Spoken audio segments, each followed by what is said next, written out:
We will focus on the impact of emerging technologies on privacy, cybersecurity, law enforcement, and other things.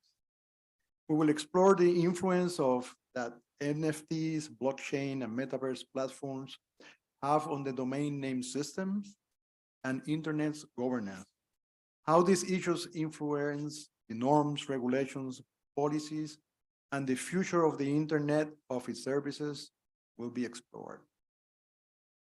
The school has been divided in two major sections. Today, the students will learn the basic concepts of Internet governance. For example, what is Internet governance? Where did that came from? You will learn about the Internet ecosystem, and we will have an opportunity to talk to Andrew Sullivan, who is the CEO and president of one of the most relevant among other organizations in this ecosystem, which is called Internet Society. And lastly, we're going to see a panel on the multi-stakeholder model. And why is that? Because many of the organizations that you will see in the ecosystem and use this type of governance model to perform their work. So it's very important you understand what multi-stakeholder is all about. And that will end today's school once we finish with the multi-stakeholder.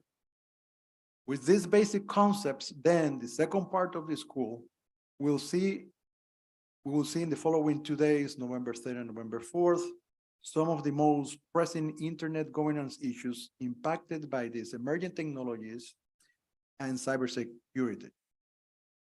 Privacy, trust, ethics, human rights, climate, security, and other things will be taught here from this perspective.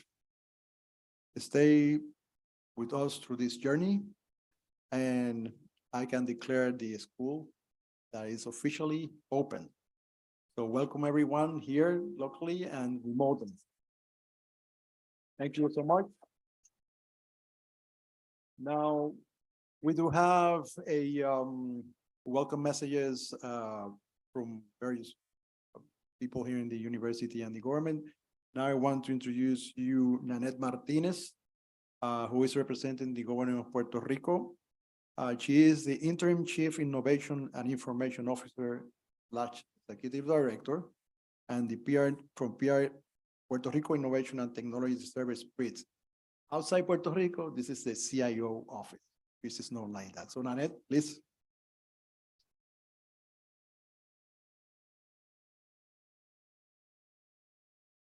Thank you very much. Good morning, good afternoon, and thank you for inviting me. Mr. Eduardo Diaz, Ms. Dr. Mayra Figueroa, Chancellor of EDP University. Also, thank you for hosting from our island to the rest of the world. It is an honor to be with you today with an organization that welcomes privileged minds and important contributors to the internet, such as Vince Cerf and Steve Crocker, among many others. I can't wait to hear what they all have to say. The ecosystem of the internet, as we know, is rapidly changing. I was happy to learn that NASIG 2022 includes a focus on cybersecurity seeing how delicate the landscape is with the variety of threats and vulnerabilities that we are seeing and arise internationally, as well as how complex it has become with the different laws that touch on both privacy and information security at regional levels, such as GDPR. How can we as a collective reduce cyber risk? Well, I know many of you have only seen the headlines on how government reacts during an incident response event to specific cyber attack. The truth is that our office is laser focused on prevention. And the single greatest tool that we have to reduce risk is our awareness, our individual awareness, where we each take responsibility of our actions before engaging with anything online, as well as our collective awareness, where all of these vulnerabilities and threats may come from. And this is something we value greatly and we work on with our multi-state information sharing sessions. So my hope in discussing these topics during these sessions is that we will continue to bring cybersecurity awareness to the audience of NASIG 2022. And I'm sure that will help create a stronger and better governance of the internet, which has become such an important platform for all of us. From the government of Puerto Rico, I'd like to keep in touch with the NASIG community and continue to collaborate however we can. So thank you again for having me and have a great afternoon.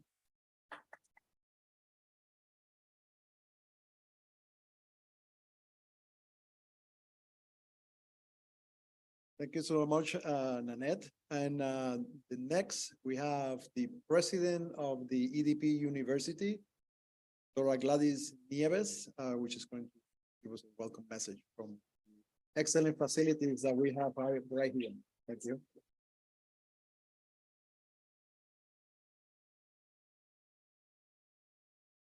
So good afternoon and welcome to EDP University. This is probably the only group where I don't have to say what EDP stands for, because back in 1969, my father was one of the pioneers in electronic data processing for the government of Puerto Rico. So when he decided to to establish a university dedicated to establish programmers, at that time, everybody thought that he was crazy. But when I came in 1997, it was already a reality, what he saw coming. The computers are going to take over the world. So when I came in 1997, the World Wide Web was a reality. And with great opportunities come great threats. So it's very important for us to continue educating not only in those opportunities that technology brings us, but also what we have to take care of in order to be responsible with our peers and especially with our clients. So it's a great pleasure to have all these pioneers come and talk to us. And definitely this opportunity is going all around the world. So thank you, NASIG, for coming to EDP University, to Puerto Rico, and you're always welcome.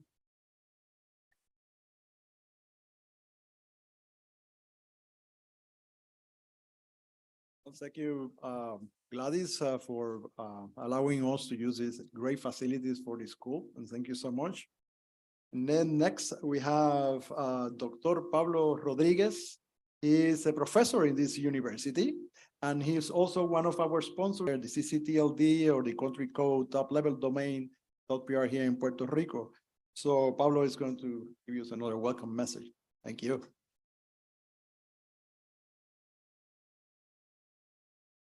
Good afternoon, and thank you all for this opportunity.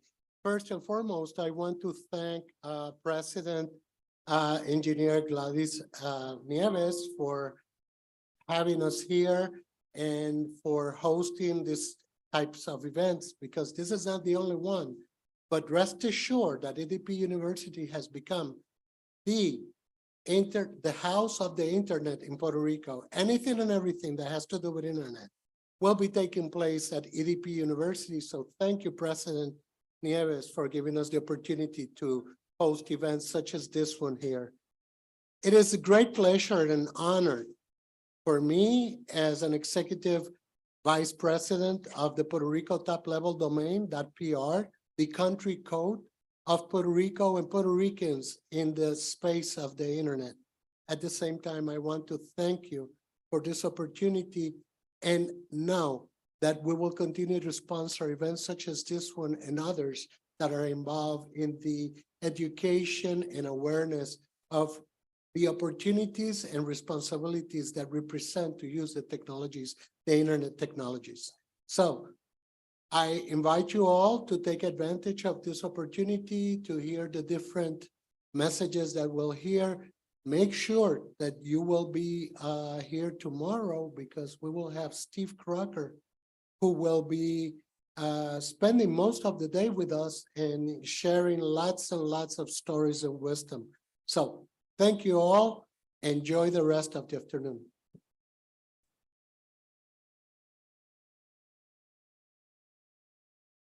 Well, the next one session will be introduced by Alfredo Calderon, who is one of the persons that are helping us with this school.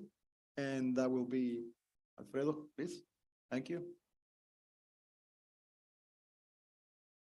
Thank you, Eduardo. My name is Alfredo Calderon. I am the academic director of the school for the first and present sessions.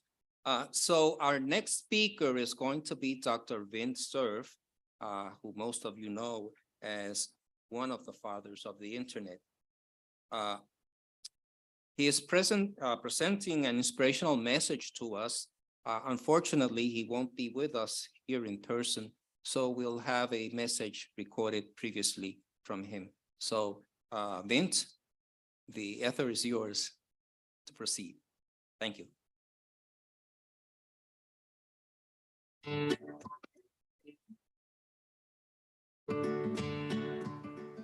Hello, my name is Vince Cerf. I'm Vice President and Chief Internet Evangelist at Google. It's like every year, internet is becoming increasingly important. All the things that sit on top of it, the World Wide Web and endless applications in mobiles, laptops, pads, and Internet of Things and other devices are becoming a very central part of our society. But that's why internet governance is becoming so important, and that's why it's a good thing that you're paying attention to it. The most obvious situation that we find ourselves in is that the internet is increasingly being abused by parties whose interests don't necessarily align with ours. And those parties should be held accountable. And in their zeal to protect citizens from harm, countries around the world are attempting to build borders around the internet and to somehow filter and block and protect their citizens from malware and other kinds of attacks, denial of service attacks, and other kinds of abuses, bullying and phishing, and other kinds of malfeasance. The problem that we have, of course, is that it's not so easy to build those kinds of barriers, although there are some countries that seem to be succeeding. But in the process, those activities fragment the internet. And for those of you who have made a study of the internet's history and its use, you can appreciate that it is interconnection, interoperability, connectivity that gives the internet its value. Fragmenting the internet removes from it some of its most powerful and useful capabilities. Of course, those same capabilities are also the platforms on which some of the abuse we're concerned about is undertaken. So the question is, how do we hold people accountable and defend people from harm, while at the same time preserving all the value that we know can be derived from this online and global system? One pair of words that frequently have come to my mind are accountability and agency, by which I mean parties who are acting in the internet environment should be held accountable for their actions, especially if those actions are harmful to others. And by agency, I simply mean that the consumers of the internet's capabilities, whether that's a person or a corporation or a country, should have agency to protect itself or themselves from harm. And some of those agencies might be achieved with technical means, things like filtering of phishing attacks, detection of malware, detection of cyber attacks and denial of service attacks. All these two-factor authentication, end-to-end encryption. There's a long list of technologies that are being applied in order to give agency to people to make the network environment safer.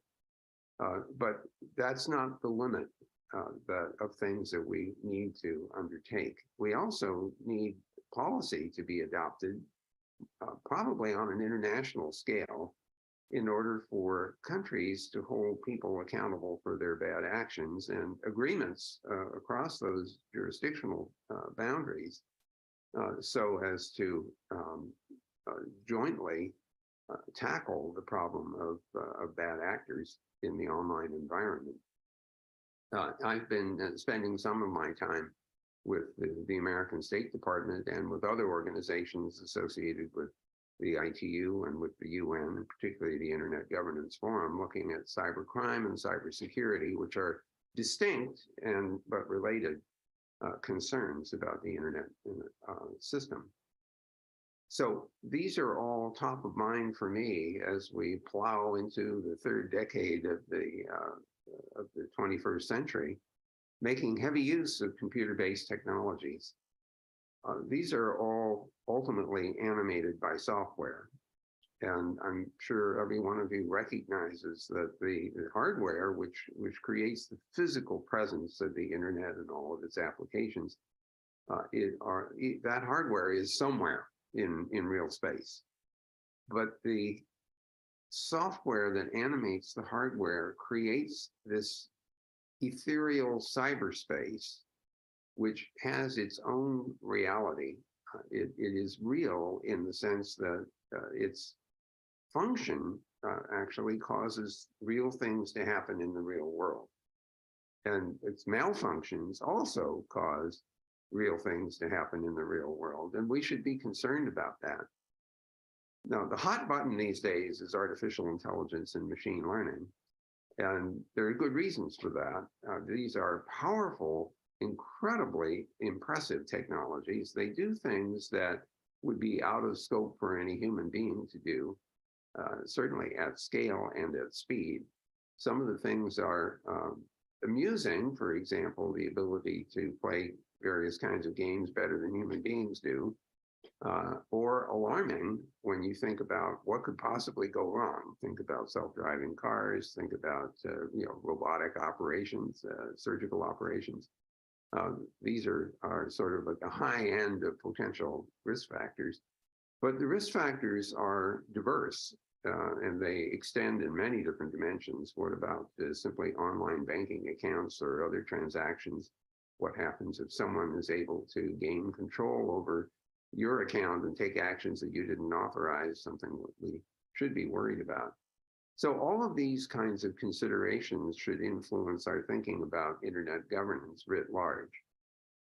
And it clearly calls for technical responses, policy responses, and it may also call for, let me call it sociological responses, where we think about how to imbue a population with a set of norms whose adoption leads to a safer and more secure internet.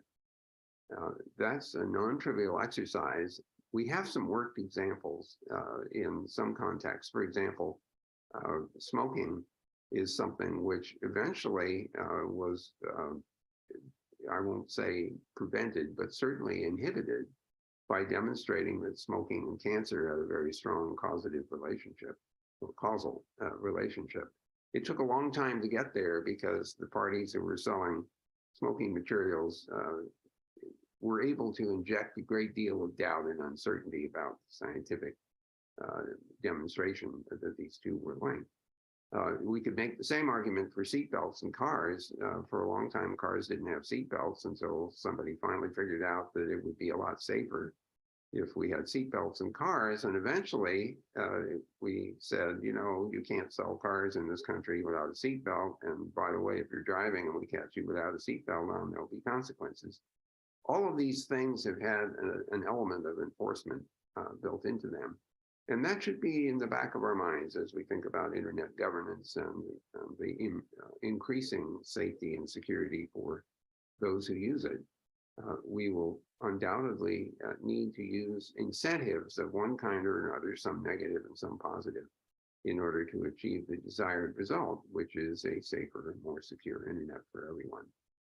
So I have no doubt that you will be spending a good portion of your time arm wrestling with those problems, and I hope coming up with some innovative new ways of solving them, particularly given the importance of the global and collaborative requirement that those solutions place before us. So I'm sorry again that I can't be there in person to join you in these conversations. I will be at the Internet Governance Forum in Addis Ababa, at least that's the current plan. So perhaps I'll see some of you there, and perhaps the rest of you I'll encounter on the net.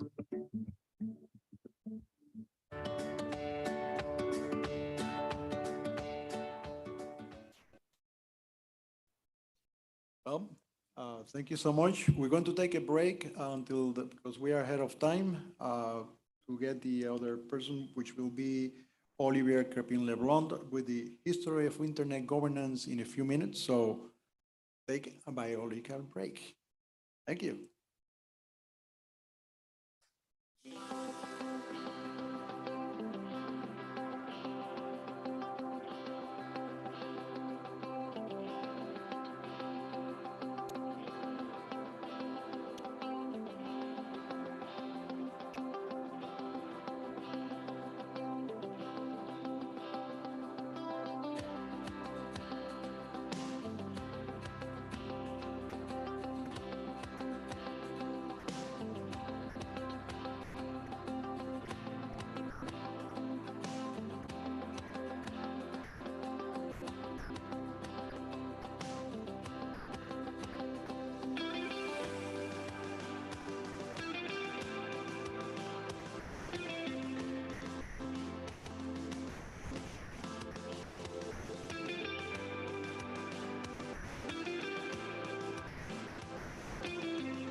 Hello, welcome back from the network break. I just want to thank our sponsors that made this school possible. You already met with Dr. Pablo Rodriguez, who is the sponsor for .PR, so thank you so much. We have obviously the Internet Society, the chapter of Puerto Rico, that's us, and the Internet Society Foundation, which is another part of the Internet Society that provides help to these schools and other and funds other projects similar to this. We have here the Virtual School of Internet Governance, VISIC, represented by Glenn McKnight. Obviously, the EDP University that is providing these beautiful facilities that allow this to happen. And you met Gladys, Dr. Gladys Nieves, who is the president of this university. We also have our sponsor PIR, that's Public Interest Registry. This is the corporation that manage the .org, the top level domain .org. It's called PIR. They always have been funding this university since they started in 2018. Also, we have the American Register of Internet Numbers, ARIN. These are the corporation or the organization that provides the IP addresses and numbers for the internet in the North American region. Like this, there are about 4 others that manage different regions around the world. Another big corporation that is very relevant in the ecosystem is ICANN, that's the Internet Corporation for Assigned Names and Numbers. Remember, every time you put a domain name out there, that domain has to be translated into an IP. This is like a telephone directory. You have a friend, right? You don't know the telephone number. You go to the telephone directory, and then you find the telephone number. So they do the same thing for the internet. You put the domain name in the browser, and then translate that into the IP where that page that you're going to visit is located. So that's ICANN. And then we have the Institute of Ingenieros de Computadora, which are the computer engineers from the college, the Professional College of Engineers are supporting this event, and I'm part of that organization. And then we have the Hispanic Educational Technical Services. This is called HETS. HETS is an organization that groups many universities here in Puerto Rico, United States, and Latin America, and they are always supporting these schools since 2018 too. And we have a friend of ours, and this is a law corporation called Ferriaioli. They're very big in intellectual property and other, they do patents and things like that. They are a local law office, very well recognized here and in the United States, and they always help us with this. So with that in mind, do we have Mr. Oliver? Oh, I'm sorry, I missed one. Instituto de Desarrollo Humano. This is the first time they are supporting our school, and this is their main mission has to do with ethical. They do provide ethical courses, and one of the things that we want to bring, they invited them to participate and sponsor us, because we want to bring that type of discussion of ethics in internet. And we're going to have a session on this where Pablo Rodriguez and Abridoria will be part of it, but we want to expand that going forward outside the school. Missing anyone else? So I don't know, is Oliver online or not yet? Okay, so let's take another small break until we fix whatever we need to fix here to get him online. Thank you.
Welcome back to the next section. The next section will be about history of internet governance, and the speaker in this section is Dr. Olivier Crespin-Leblond, who will present the session. The session is an introduction to the internet governance from its origin and essential highlight points in its evolution. He could not be here with us, but is connecting with us remotely from Turkey, where he's located at this point. So we have conference presenters from all over the world. And as a reminder to our remote participants in Zoom, please use the question chat and ask any questions about the presentation online. He will be able to answer them once you put the question there. So he will have some time at the end, about 10 minutes to this. So with you, Dr. Olivier Crespin-Leblond, enjoy presentation. Thank you. Thank you very much, Eduardo. Olivier Crespin-Leblond speaking, and I'm trying to start my video and it says you cannot start your video because the host has stopped it. So for the time being, maybe something needs to be done about this. I know we should have done a test before that. But in the meantime, I think I can share my screen and host disabled participant screen sharing as well. Okay, that's interesting. Okay, here we go. Start the video. There we are. Hi, everyone. I'm really sorry not to be able to join you in Puerto Rico. I was so looking forward to this, but unfortunately, I've been stuck in Turkey on a project that has taken more time than expected. Things that happen from time to time, and so I'm going to try and make this exciting, beaming this over from Turkey. It's the evening now. I hope that you will have a little bit of a taste of Istanbul, maybe through my presentation, or maybe not, I don't know. What we're going to be talking about today is the history of parts of the history of the internet itself and the history of the governance of the internet. And if I can share my screen, it's still disabled for some reason.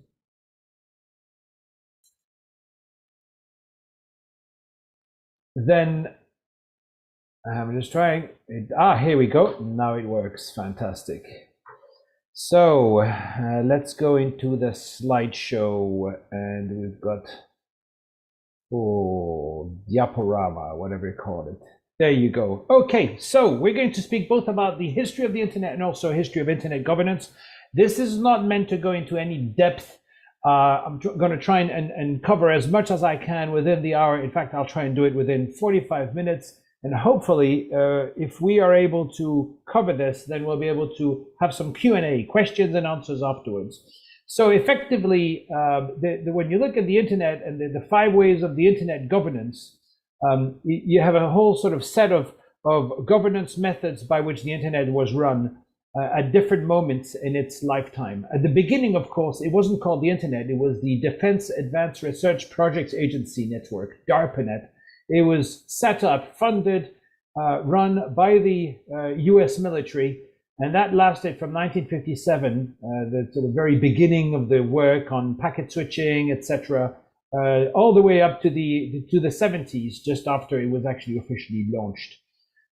Then after that came an academic wave where a lot of universities got connected to it throughout the 70s, all the way up to the 90s. Remember, at that time, we still had text services, so it wasn't the World Wide Web and exciting stuff that we have today, but there was email, and there were some services that were text-based for file transfers, etc. But as time went on, and with the early 90s, the commercial wave came up, and the internet started becoming a lot more commercial, especially with the invention of the World Wide Web. And so that's the 90s and 2000s. Then we had mass media after that, the increase in speed of telecommunication speeds, ADSL, mobile phones, all of that enabled the ability to have voice and video being sent over the internet, and you ended up with mass media and the likes of YouTube and also social networking and so on that came on it.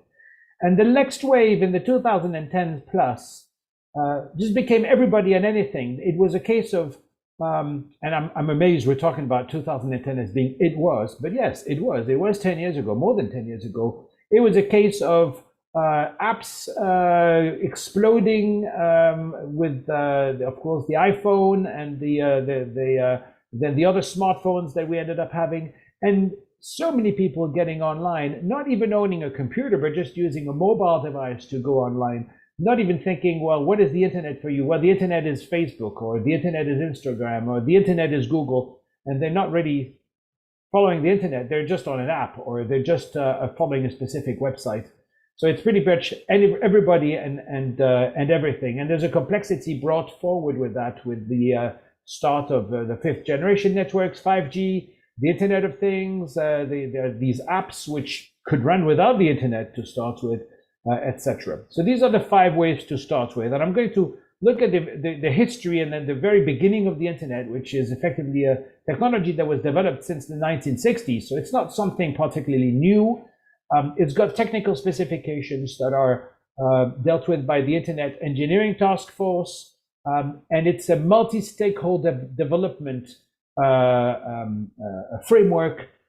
So that means effectively you've got people from all walks of life, civil society, private sector, governments, technical community working together to develop standards. It's a distributed system. There's no actual owner of the internet. It's a network of networks. That's what it is. Networks that are run by specific companies, by service providers, and that are interconnected together and that are helping each other out in transporting each other's traffic. And there is a hierarchy. There is at least one hierarchy, and that's to do with the naming, with the domain name system that was implemented since the 1980s. And we'll go into that in a moment.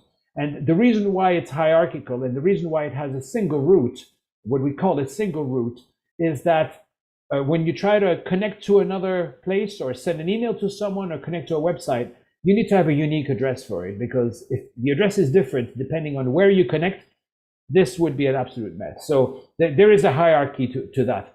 But still, the system itself for naming is fully distributed around the world, and we'll be looking at that. There are lots of organizations and lots of aspects to internet governance from when you look at the internet model in itself, from things which have end users, and from the open standards that you have for the internet, organizations that deal with governments.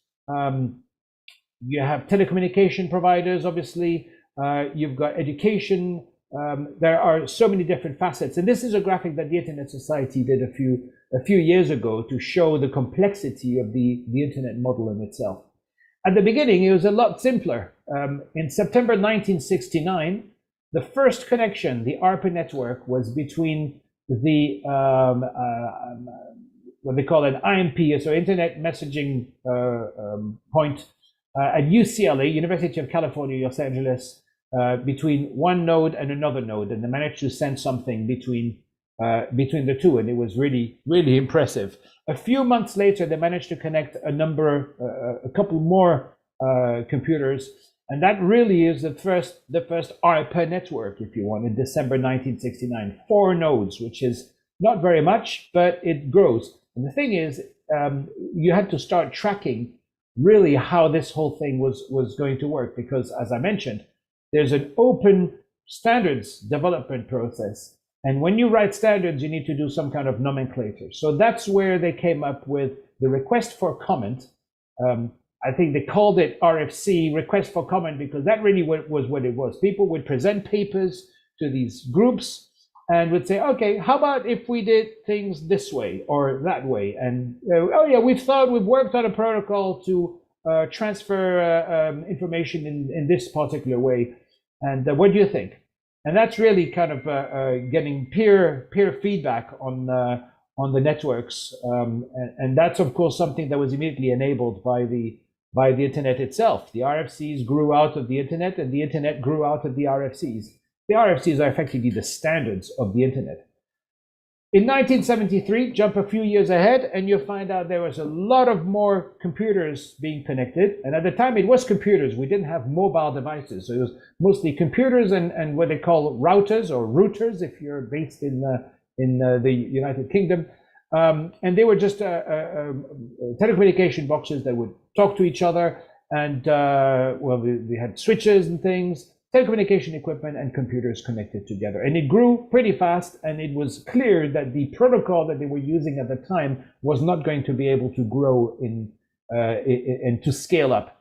And that's where two people that you might have heard of, Bob Kahn, who was working for Bob Beranek Newman at the time, and Vint Cerf, who was a researcher at Stanford University, worked together and invented or designed TCP/IP, Transmission Control Protocol, Internet Protocol, IP. That's where I guess the Internet name comes from in some way.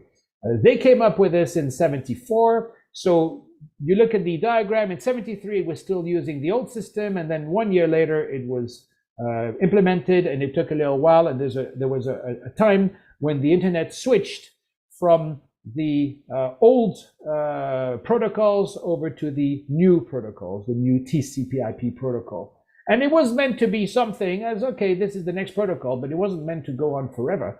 But yet we are so many years later, and it still is the basic protocol that is being used on the Internet. By 1985, the network of networks started to have a lot more nodes, and you couldn't really represent it on a diagram with each and every connection point, but you could start having the different networks shown on there. And you'll notice Milnet, the military network, ARPANET itself, and then there was also SatNet. This started implementing part of the network with satellite links. NASA had satellite links, and that linked over to the United Kingdom, linked over to Italy, to various places, and that became an international network as a result.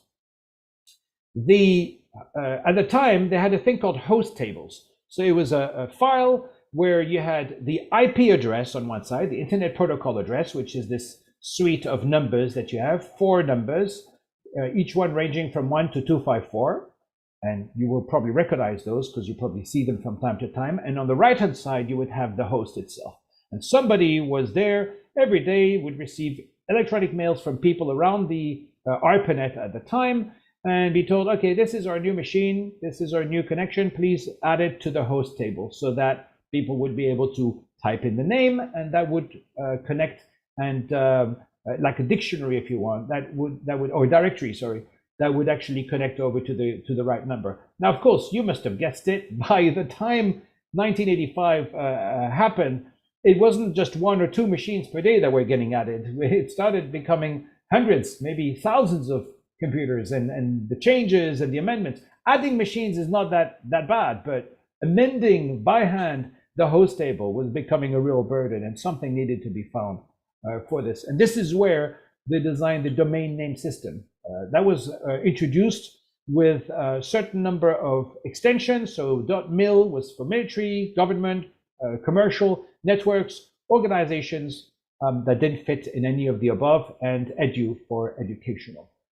That was a system with a root. It was a hierarchical system, so there didn't need to be one person or one organization updating everything, and we'll see that in a moment.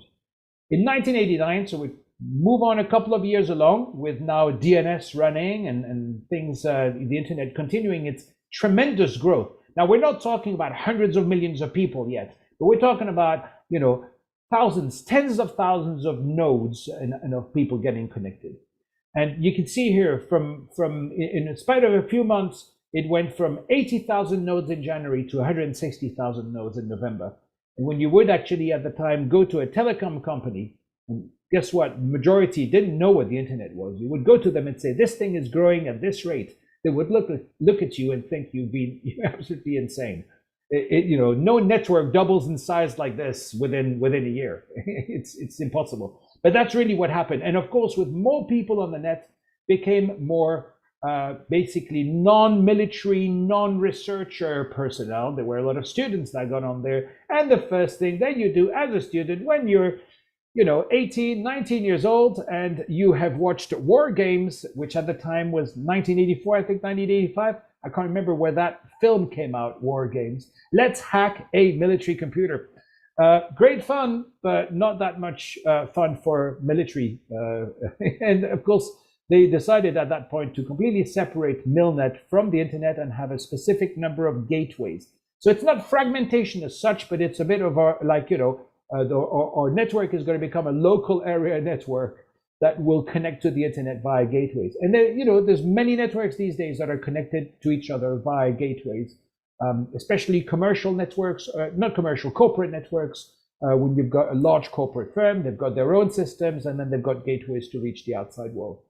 In 1989, MCI was the first company that started a commercial email service on the internet.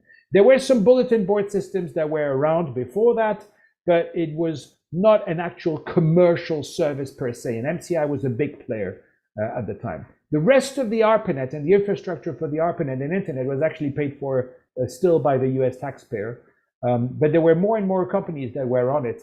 And because of this, in the early 90s, there was some noise in political circles and some people saying, why are the US taxpayers paying for telecommunication needs of private sector organizations in the United States? So more internet service providers, commercial internet service providers, started an offering and created their own networks that would then interconnect to each other. And the academic world and the free as in paid by the taxpayer internet became the National Science Foundation net, the NSF net, and it developed into a full educational network with acceptable use policies being developed, thus filtering of traffic coming in and out. And if it went from a commercial organization to another commercial organization, it would get stopped, or at least in theory it would. As you know, with all these things, there are ways around it. But the rest of the world started connecting to the internet via various agreements, and in particular, the peering agreements, very important. I mentioned it earlier, a network of networks with interconnected networks. We carry your traffic if you carry our traffic. And that's what a peering agreement is. And so when you send something from here in Turkey over to you in Puerto Rico, you don't have a single network. If you do a tracing of your traffic, you'll find that it goes through various different internet service providers that are all both backbone and local providers that are all interconnected together and that agree to carry each other's traffic. Now, there are further commercial agreements that go on for the big backbone players, but in general, the peering agreement is really important. That's what the internet still runs on. Now, with peering agreements, instead of everyone interconnecting with everyone else with 1,000 different points, let's say you have a country with 50 different internet service providers, would they all have to connect broadly with the outside world, or could they actually connect to a single point to be able to talk to each other? Well, in the early days of the internet, if you were with one service provider and you sent an email to a friend on another service provider, it might have been that there was no local hub. And so your traffic would go from your country abroad, mostly the US, and go all the way back. And it was highly inefficient. And so the idea of having neutral exchange points is when it started. And the commercial internet exchange was immediately created by the big players in the US to be able to exchange traffic in a neutral exchange point. And now there are thousands of neutral exchange points around the world, what they call IXPs, Internet Exchange Points. It happens in many, many countries these days. In 1991, as I mentioned earlier, only text-based services, things like Gopher and Wide Area Internet Service, WAIS, and Archie were tools that were used by primarily librarians and people who were a little bit geeky in some way to be able to find information. Nothing particularly exciting. I can give you an idea. This is a Gopher page. This is an actual Gopher page that I saved back then. And you could navigate it using your arrow keys on your keypad, or you could type the number and it would select the thing. It was already using what's called hypertext, which is being able to go from one thing. You can see on the right-hand side, tell. So if you with your arrow keys, you would highlight tell, you press enter, and that would take you to the next thing. And you could actually have text with hypertext in there, but it was all text. No pictures. And suddenly in 1992, with this frustration of only having text, Tim Berners-Lee, who was working at the European Center for Nuclear Research, was getting really, really frustrated with his colleagues needing to share information and research papers that included pictures and it was very difficult for them to implement them in a system like Gopher. At the same time, computers became a lot better at being able to carry and display color pictures. The resolution was better, etc. And so he invented this language called HTML, Hypertext Markup Language, a simple text language where you can then insert pictures, and those pictures would be displayed as part of a page, which would ultimately become what's called a web page. The PCs were more powerful, and immediately a group of students at the University of Illinois at Urbana-Champaign created the first widely used free browser as part of the research project called NCSA Mosaic. That's what it looked like, NCSA Mosaic. That's again a screen print I did back then. I thought it looked really rudimentary. Yes, it's in monochrome colors. Yes, I was using a monochrome monitor at the time. Color ones were very expensive. I understand that there was color in that picture, but you can see how grainy the pictures were. And of course, you couldn't have anything of better quality than that. Otherwise, it would take too much time to load. What's interesting here is you'll see little tabs, if you can look carefully. Like you'll see little tabs here and here. I hope you can see my cursor that actually say listen or play. And so you could click on that, and if you had, or here, more, and then here, yeah, you can play. You can click on the little loudspeaker, and it would actually tell you, hello, I'm Lou Gessner, chairman of IBM, this sort of thing. It was revolutionary. We would go absolutely crazy on this. And immediately, a lot of companies felt, there is a real opportunity here. You can see how quickly suddenly things went. First, how to find stuff on the internet. Web crawler thought, let's do something which is going to crawl the internet. And at the time, they could. They had an automatic spider that they called that would check every web page, and then they would index it, and you could do a search, and it would, you say a search, I want to find out about XYZ, and then I'll tell you everything about XYZ. At the same time, also, the group of students that was working that had done the project at the University of Illinois at Urbana-Champaign left university, and what did they do? They did one of the first startups. They created a company called Netscape. You might have heard of a guy called Mark Andreessen. He was the guy at the top of Netscape. So, top honcho at Netscape, multi-billionaire now, of course. Netscape didn't survive, but, he survived, and he made a lot of money out of this. In 1995, Jerry Yang and David Filo came together and came up with an indexed thing where they would ask their fellow students to actually go and search pages and do a search manually and write a few words about each one of the pages that were referenced. So Yahoo was born. And if you wanted to have quantity, you would go on web crawler. And if you wanted to have quality, you would go on Yahoo. Yeah, good commercial offering. Microsoft Internet Explorer, only the next year in 1995 was then released, because Microsoft obviously thinking, well, we've got Windows, I can't remember what it was, maybe 3. Well, it was Windows 95, wasn't it, back then? Yeah, Windows 95. Hey, brand new thing, this internet thing. Before that, they hadn't really taken much advantage of this. Alta Vista started out by Digital Equipment Corporation. They had tons of computers. They were computer manufacturers. They thought, hey, let's demonstrate the power of our machines and how quickly we can crawl the whole internet and analyze the internet and so on. And so they created Alta Vista. There were also local ones, Ask Jeeves in the UK. And then this small company, this Google thing started up, and it was by invitation only.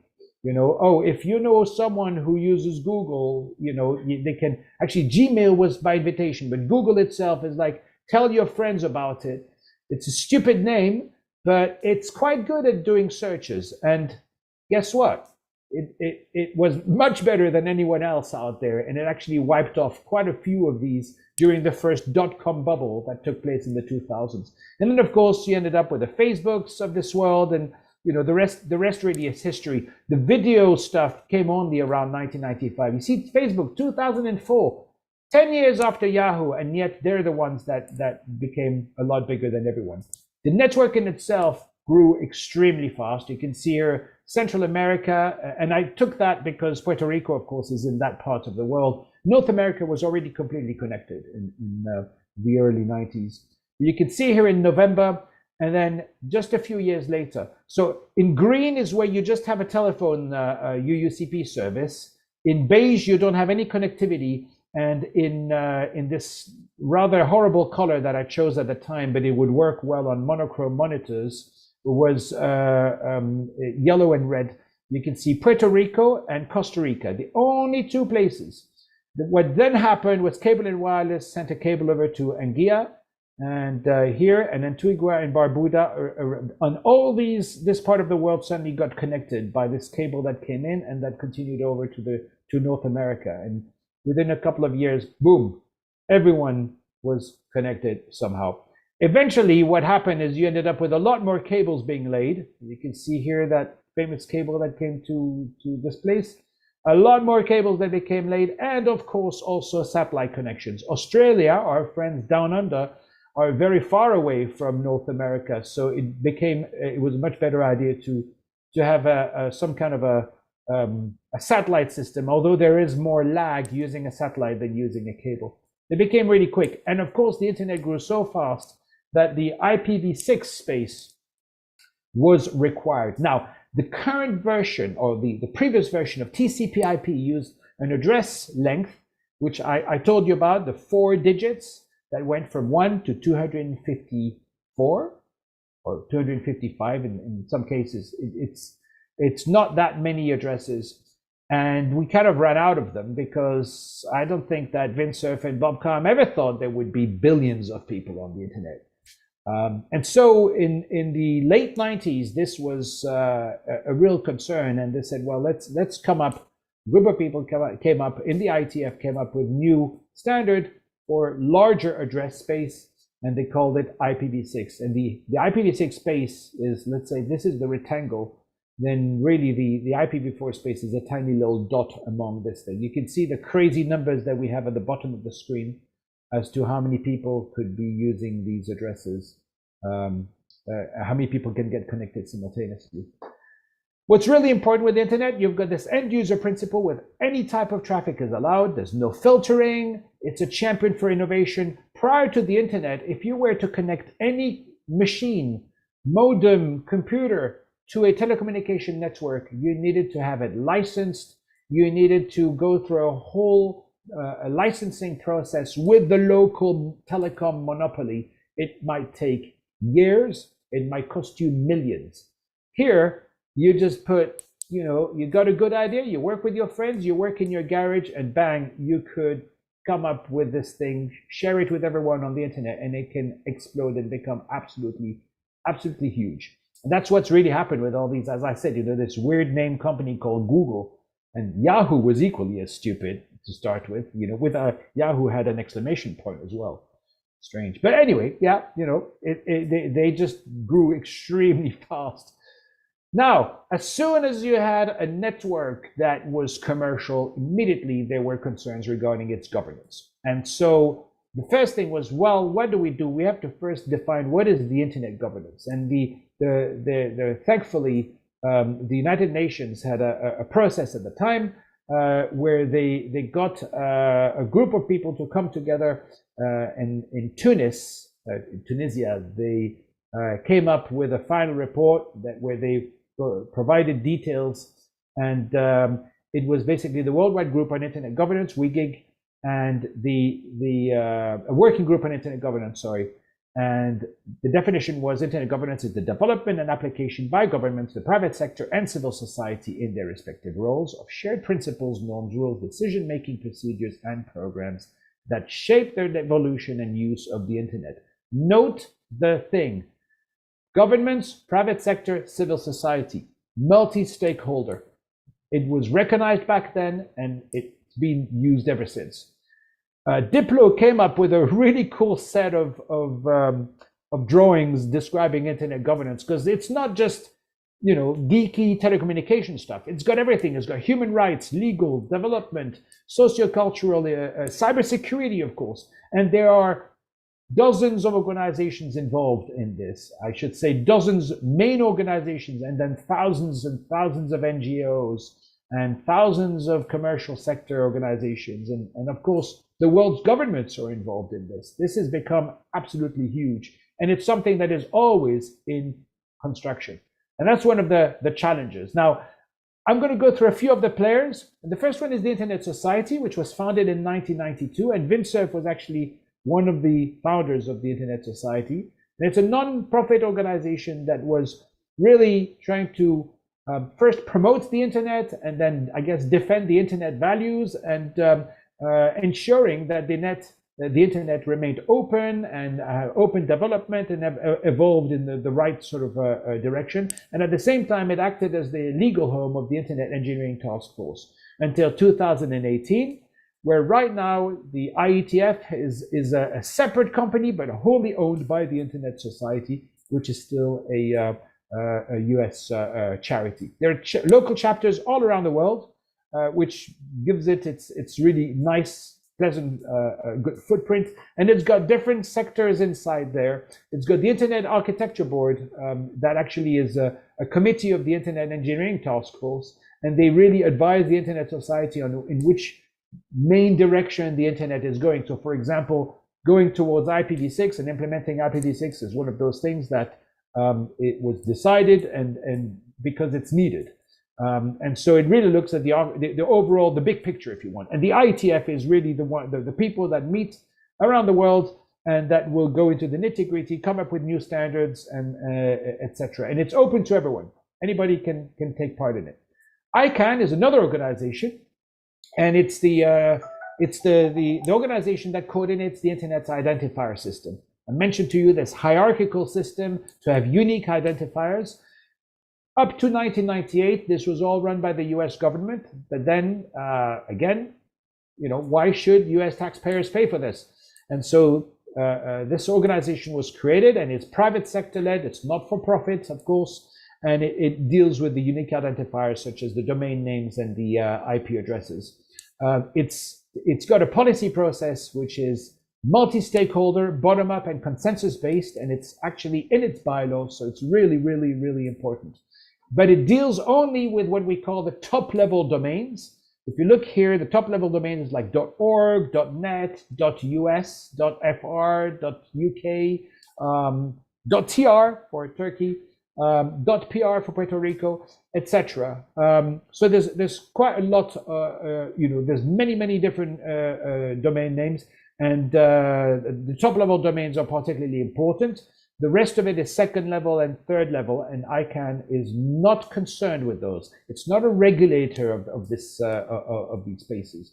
Now, the top-level domains are maintained in this hierarchy of root servers, and what they do is basically each one is dealing with one zone, as we call it, and that zone is then run by a registry, and they will then sell or provide the domain names underneath that at the second level. The interesting thing about it is that it's going to be extremely reliable, because if the root fails, the internet fails. So originally it was 13 servers, of which the majority were based in the United States, historically, of course. Remember, the rest of the world didn't really exist back in the, the rest of the internet world didn't exist in the 80s. But then, thankfully, through agreements, they then had copies of these root servers around the world. And now there are thousands of instances of root servers systems around the world. I think nearly every country has got at least one root server.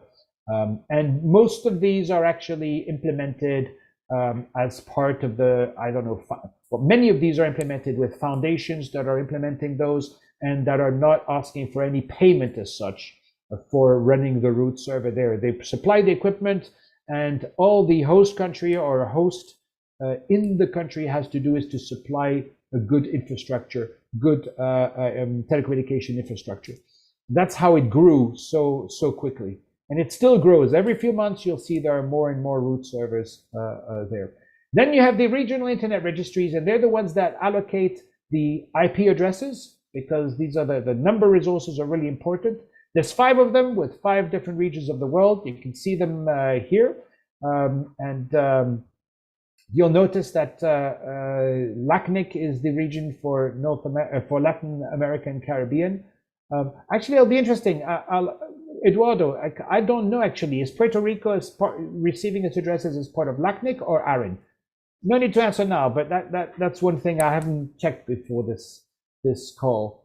Then there's the World Wide Web's consortium, as you know, the web standards that, what was the HTML that was implemented back in 1992 is obviously not the same HTML as now. It's improved, it's evolved, it's got a lot more extensions. And so the World Wide Web Consortium is continuing its work in this. Again, open development. And then you've got the ITU, the International Telecommunication Union, that pretty much missed the internet wave because it's an organization that was founded very, very long time ago and that was primarily run by telecommunication companies and telecommunication monopolies that were trying to keep hold of this whole telecommunication thing to themselves. And the internet was not seen as being something of any significance to start with, of course. Of course, the ITU doesn't just deal with telecommunications. It also is extremely important when it comes down to regulation of frequencies, satellite communications, and it has a number of, and radio communication. So it has a lot of assemblies, a lot of different working groups that look at spectrum. You've got the ITUR for research, and for radio stuff, ITUT, the technical stuff, and ITUD, the development stuff. ITU is very much involved in development of the internet in developing countries and in funding opportunities in those countries. But when it comes down to the standards of the internet, it's all in the IETF hands. There was a time when there was some push by some countries, like in December 2012, the World Conference on International Telecommunications, to update the international telecommunication regulations. They tried to have a number of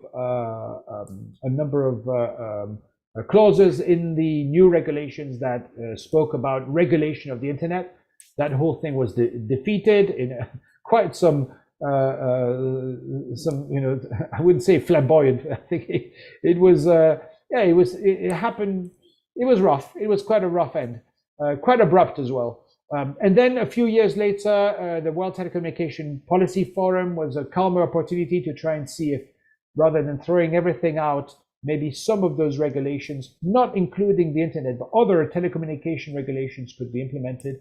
And the latest one was the one in Geneva in December 2021.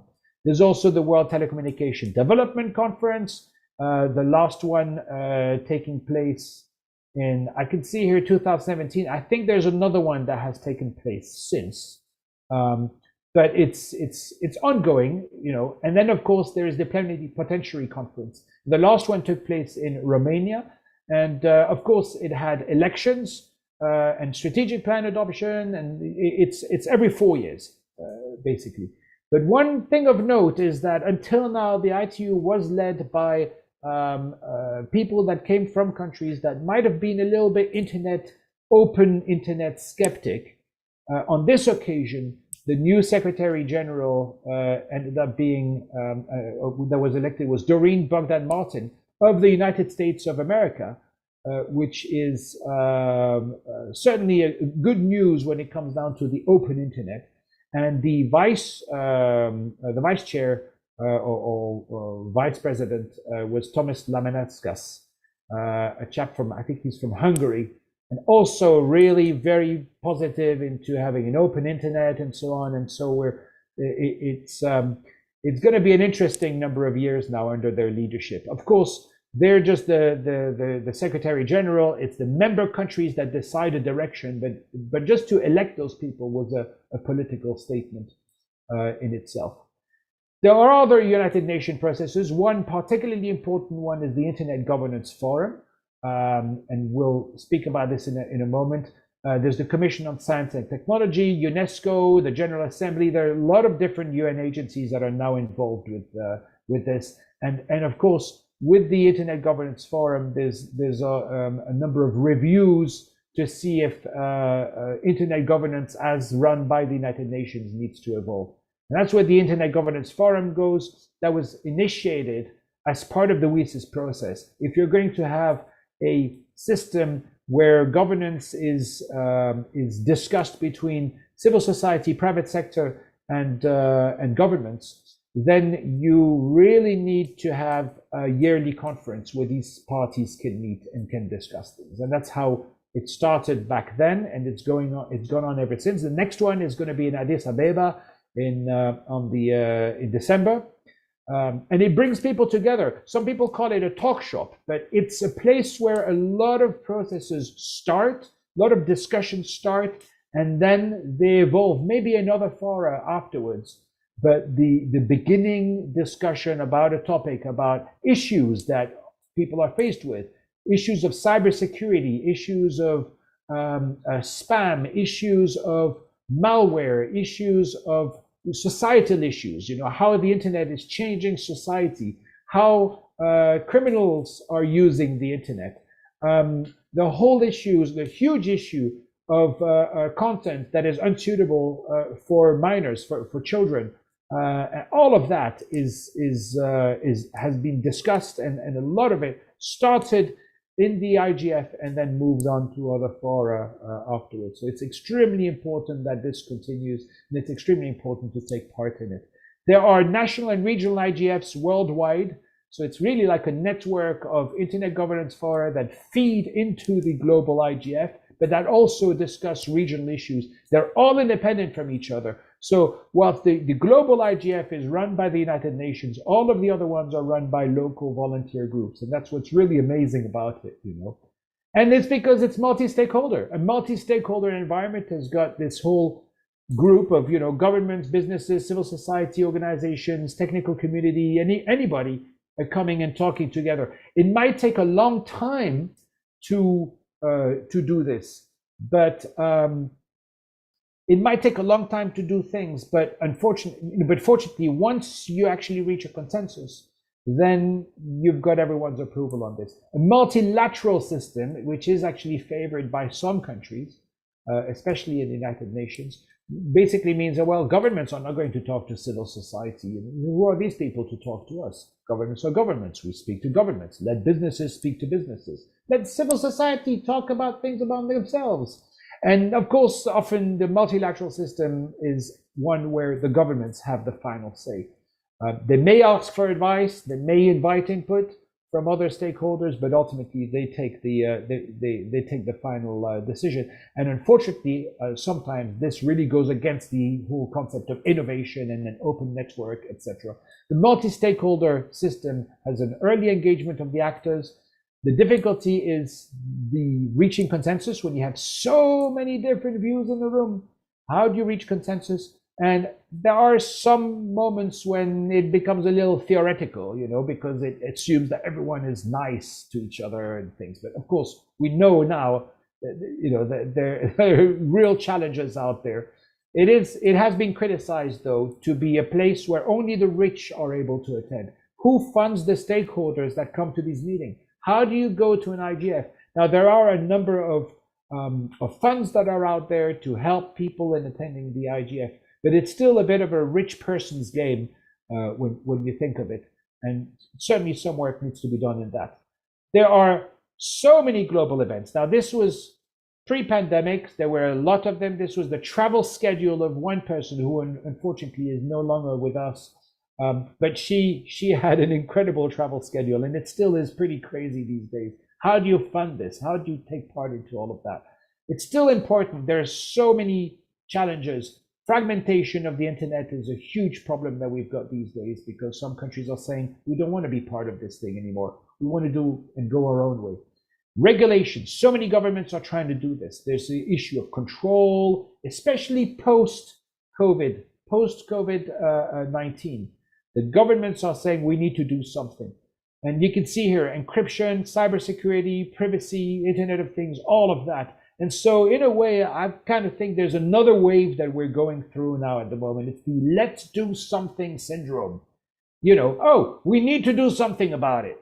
And so governments are coming up with things that they need to do, like, for example, the NIS2, the Directive on Security of Network and Information Systems. They want to make information systems more reliable and more secure. Now, on the face of it, great idea, let's make it more secure. But if you make things so secure and so complicated that it actually locks up the internet from a new entrant to come, then you're going to end up with a monopoly of the current global leaders, the Googles, the Apples, the Facebooks of this world that have a lot of personnel that are able to follow all of these directives, and a real problem for new entrants and for the next generation of startups.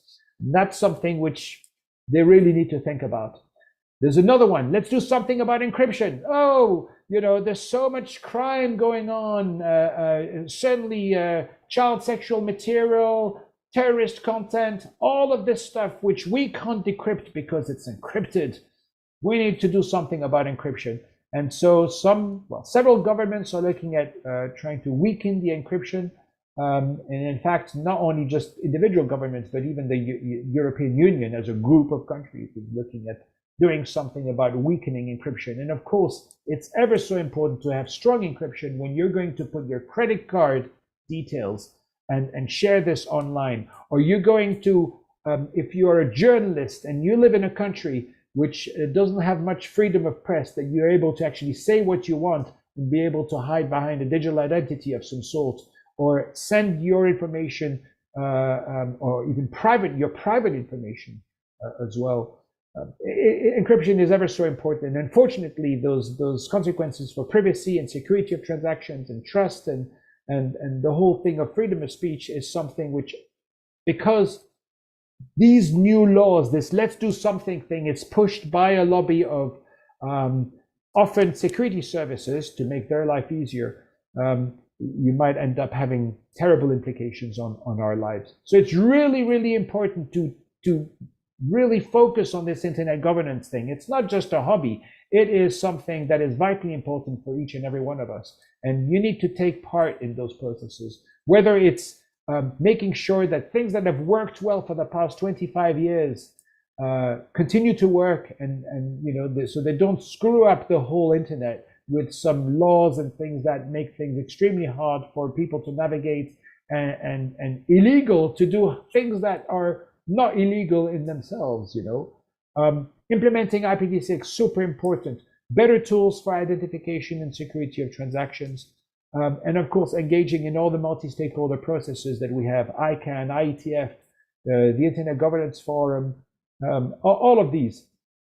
Just make sure you do that.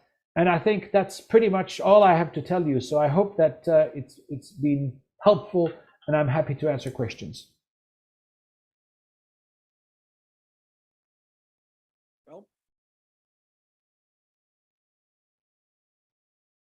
can you hear me, Olivier? I certainly can hear you, Eduardo. Yes. Okay, so let's see if we have some questions. I think Andrew is there. Do we have a microphone to move around for him? Well, we have a microphone. So the first question. Thank you very much. My name is Andres Sherbovich, McGill University in Montreal, Canada.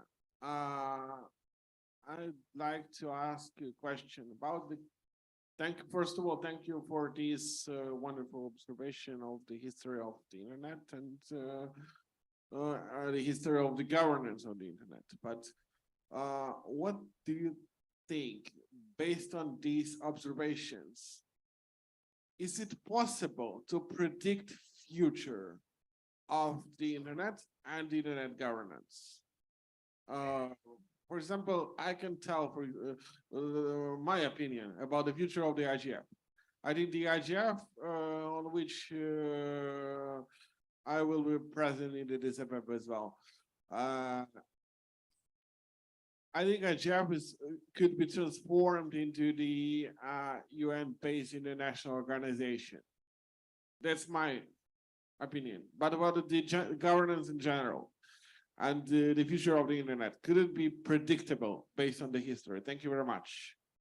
Yeah, thank you very much for this, Andrew. And it's a very interesting question, because I remember back in 2012 being asked on a panel to predict the future of the internet. It was like the internet in 2020, and so many people came up with predictions, and some were very very boring predictions, saying there'll be more people and everyone will have access, and services will be working well. And others said, oh, it's going to be doomed. The whole thing will collapse. There's going to, governments are going to have to step in. And others said, oh, the internet is going to be part of our life. Well, it was already part of our life back then, but part of our life in every single way. And cars will be driven through the internet and so on. It's extremely difficult because technology works so fast in both directions. You could have a boost within one company comes up with a new product, and this gives the internet an absolute boost. Remember when Apple came out with the iPhone, the incumbent players at the time, which were Nokia and Motorola, had smartphones which were really cumbersome, really hard to use, and they had full control over the applications on the phone. Apple came out with the iPhone and said, hey, we're going to let outside people write apps for us. And the whole thing changed. The whole market changed like this. It's what's called the black swan. I think it's, there's disruption going on. Every few years, there's disruption going on. And so I've stopped giving predictions of where the internet is going to go, because you could have this disruption where it could either completely fragment into pieces. And it's interesting because it'll just be blocks that will fragment with each other. And there'll be interconnectivity somehow between them, but there'll be a lot more difficulty in consulting websites. You'll get more and more instances of where you'll try and go on a specific site and it will say, sorry, inaccessible. And that's already happening, by the way, with some countries filtering traffic and doing serious filtering of traffic.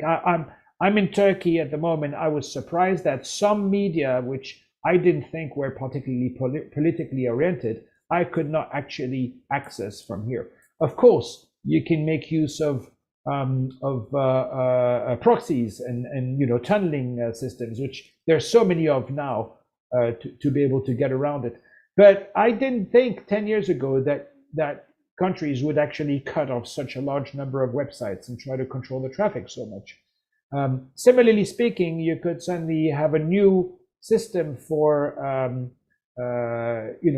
new social media systems that might change things completely. So I've given up on predicting, and I don't think anyone can, because yes, you're going to predict something. Some of it is going to be true, some of it is not.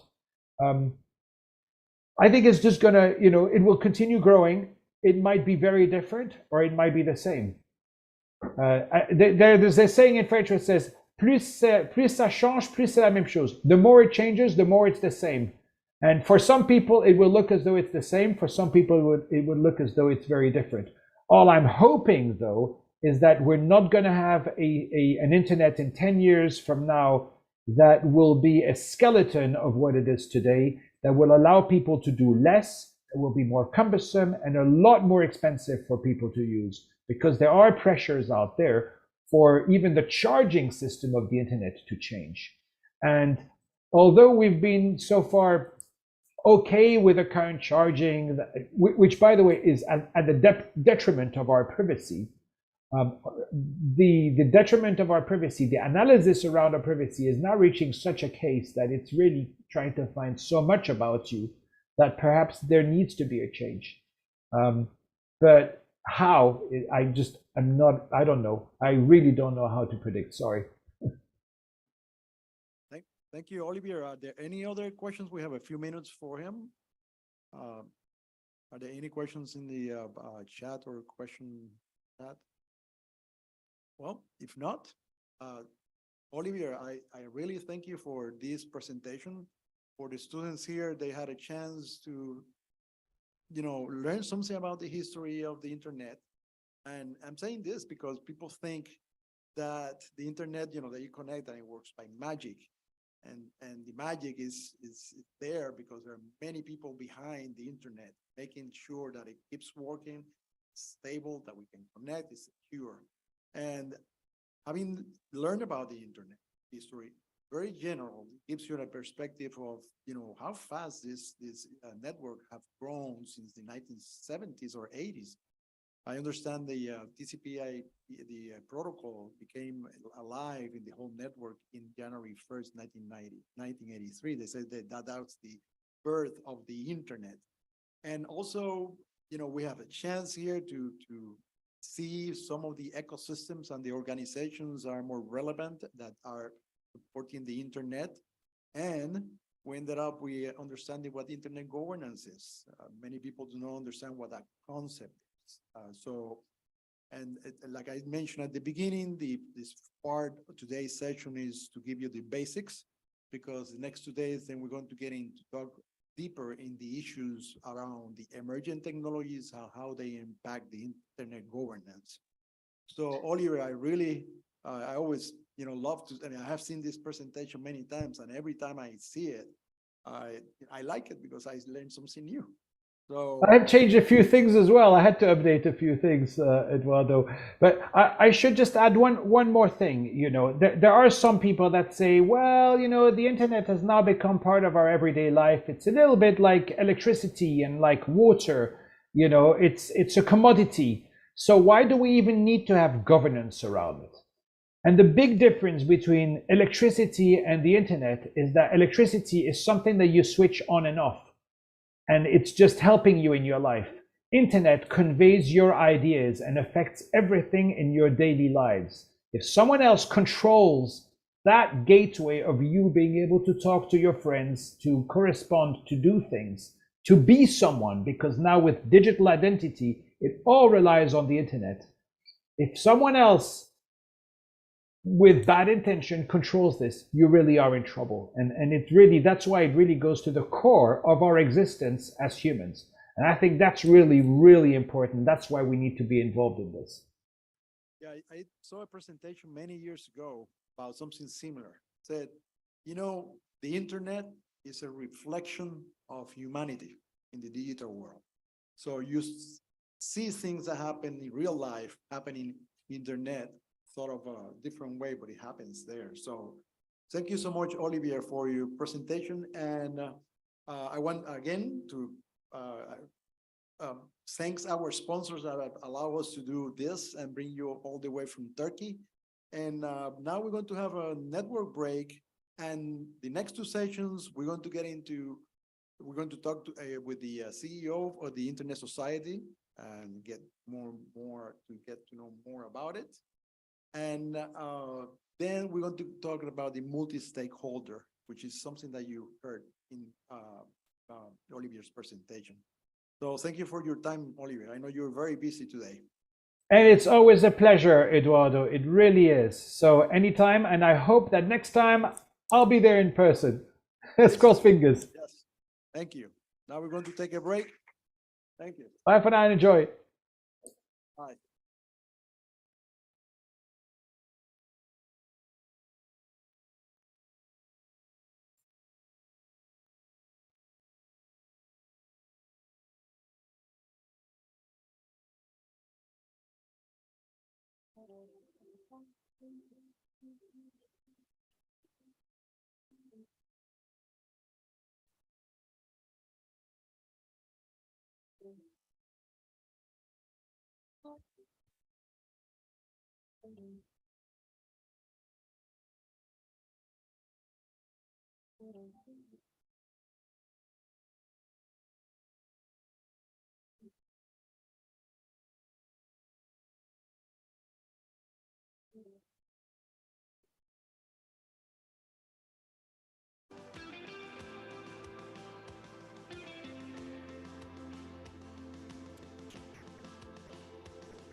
Hello, we are back in this call to the next session, which is called the Internet Ecosystem. This time we have our next speaker, which is Andrew Sullivan, who will present the Internet ecosystems. Andrew is the President and Chief Executive Officers of the Internet Society. And by the way, we are part of the Internet Society. We have an Internet Society chapter here in Puerto Rico. This section is an introduction to the Internet ecosystem and the Internet Society's role in it and Internet governance. As a reminder to our remote participants in Zoom, please use the question chat or the other chat and ask the questions there. Mr. Sullivan couldn't be here with us today, but is located, I believe, in the US this time, but he travels a lot. So with that in mind, this is, by the way, this is going to be a session that we want you to ask questions about the Internet Society. We have here the President and Chief Executive of ISOC. So this is a unique opportunity if you want to know more about this organization and how to get involved with it or what's the role. You know, this is the opportunity. This is going to be a conversation between him, you, me, and all the ones that are in the connected to us at this time. So welcome, Andrew. So before we start, Andrew, I would like you to introduce yourself. I don't want to do the introduction. I want you to introduce yourself. Tell us about yourself. You know, how you become the CEO of such an important organization. So, you know, we can get to know you better, and then we can get more into the conversation about the organization itself. Sure. So thank you, first of all, for inviting me. I really appreciate it. I'm not in the U.S. I'm in Canada. I live in Toronto, and I came to this job. I mean, you're asking me how did I end up with this job? That's a good question. I often wonder that myself. So the reality is, I came to the internet by accident. I originally was trained as an undergraduate. I studied music initially. I discovered I didn't have any talent. And so I switched to philosophy because, you know, you can read anything and call it work. And I was studying, I was a grad student in philosophy and so on. And I discovered that I didn't, that there wasn't much of a potential in philosophy. It turns out that there's a remarkable shortage of positions for corporate philosophers. And so, you know, I didn't really have prospects and I was trying to figure out what else to do. But I've been working on economics and that's what I was doing my PhD on. And I was very interested in how free software worked and how the internet worked. And so I've been doing a lot of studying on that. And so I developed a certain amount of skill with databases. And I ended up working, you know, I left academia for sort of support jobs. I did a lot of work as a system administrator and so on, and a database developer. And I ended up going to work at a top-level domain company, which was a little operation in Toronto called Liberty RMS, but it was actually the back-end provider for a company called Affilius, who were starting up the .info top-level domain. This was about 2001. And I did a lot of the database work and so on for that. And result of this was that I learned about the domain name system. I spent a lot of time working on that, and I got into the domain name system. One of the things about the internet that is so interesting to me is the way it provides these opportunities, that it gives you these opportunities because you can, you know, learn about things through online interaction with people. You have, you know, the ability to interact with all of these people all over the world.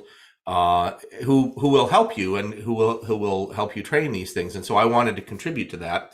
And that was part of the reason that I got so interested in the domain name system and so on. And I worked in that for a long time. And as part of that, I was active in the Internet Engineering Task Force, which is a group of people, engineers, who work on the standards that make the internet. So there is this critical thing. I kind of can't continue with this without explaining this weird little thing about the internet, that it isn't one thing, right? It's a collection of networks, a network of networks. And the way it works is almost magic in that people all implement the same protocols, the same standards. And when they implement those standards and protocols and they turn them on their computers, and they talk to other computers on the internet, poof, now they're part of the internet too. That's all it is. There's no, like, nobody's in charge of telling you you're an official internet thing. Instead, it's just, did you contribute in this way? Okay, well, now you're part of the internet too.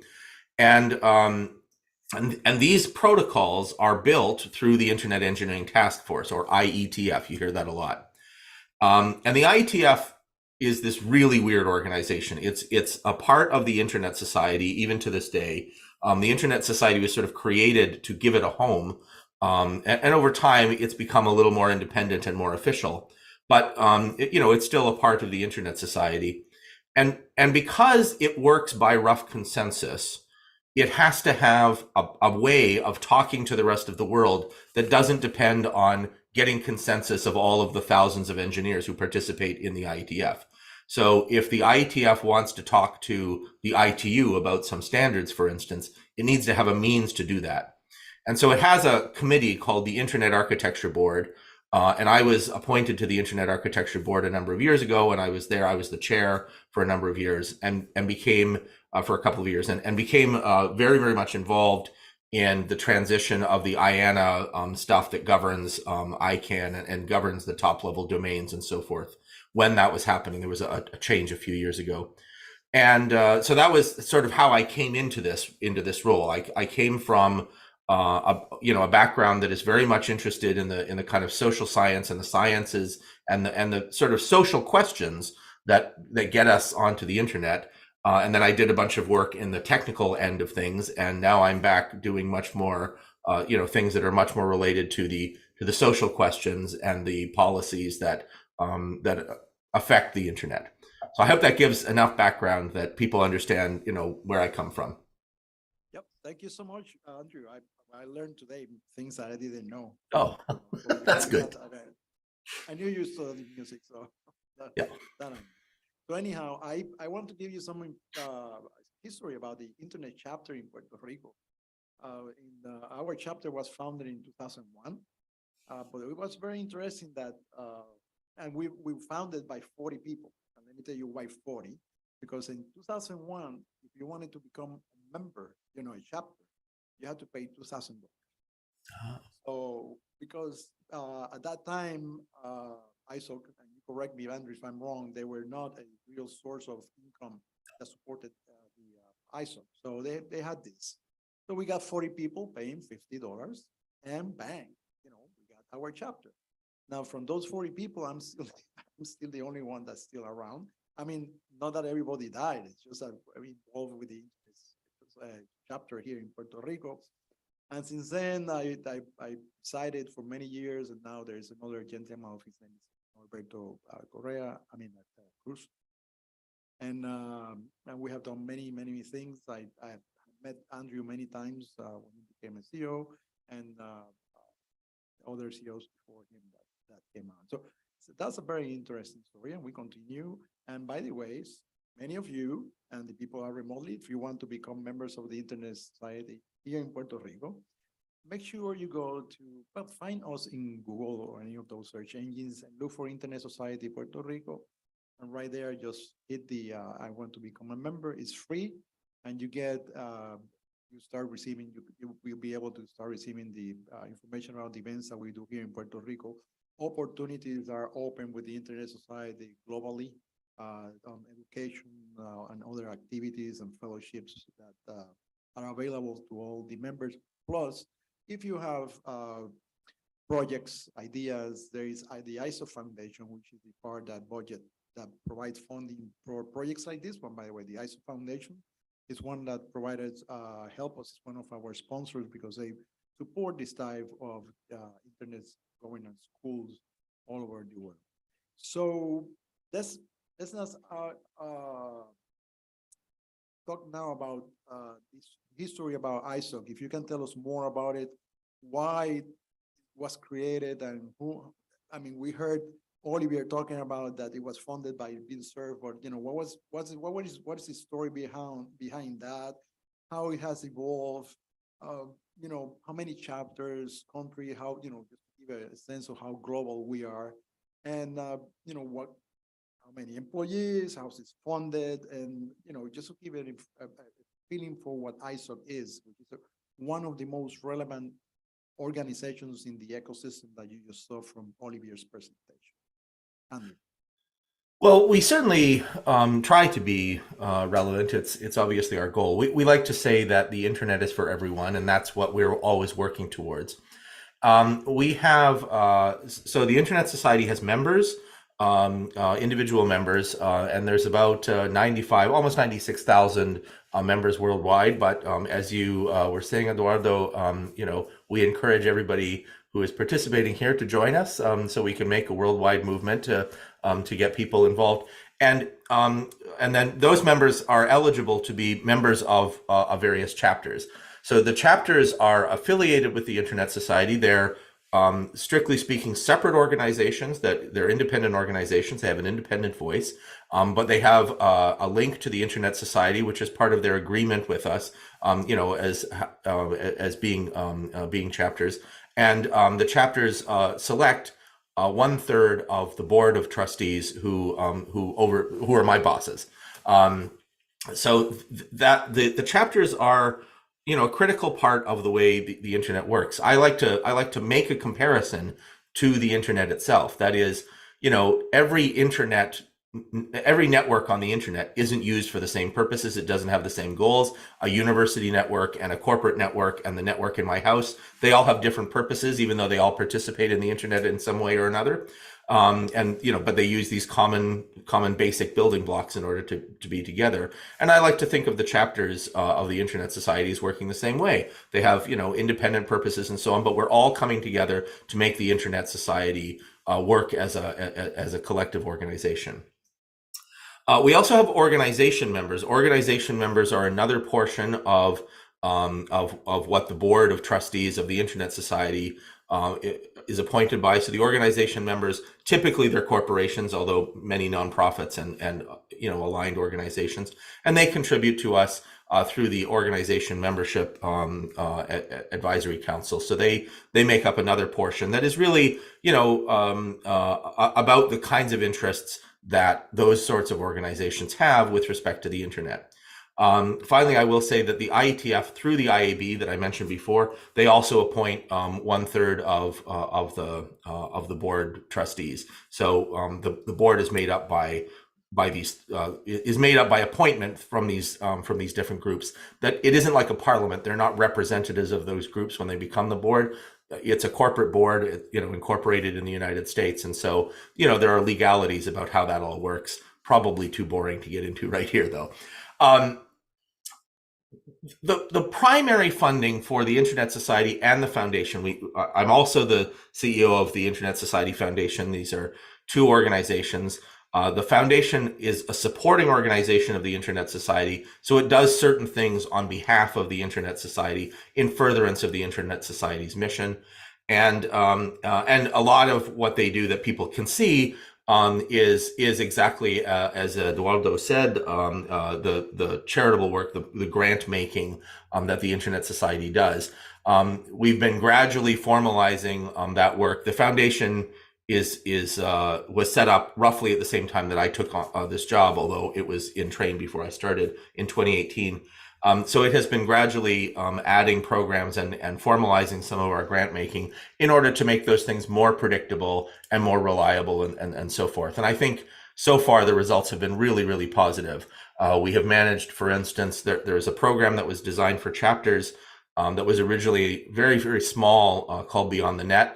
It has gradually grown quite a bit, but also I'm really proud to say several chapters have taken the opportunities that they've learned through the foundation in Beyond the Net work that they've done and identified other programs that they could apply to within the foundation as well, and have expanded the grants that they've managed to receive and so on. So this is, you know, one of the things that we're trying to do there. Really, the goal of all of this activity is to make sure that the internet grows and remains, you know, strong, that it remains open and globally connected, that it's secure and trustworthy, and it remains a resource for human development, for good in society. That's what we're all about. We do have another supporting organization called the Public Interest Registry. And it is a substantial portion of the income of the Internet Society and Foundation. So they operate .org. I'm very proud to say that when I worked at Affilius, I was actually part of the team that brought .org into public interest registry with my hot little hands on the keyboard.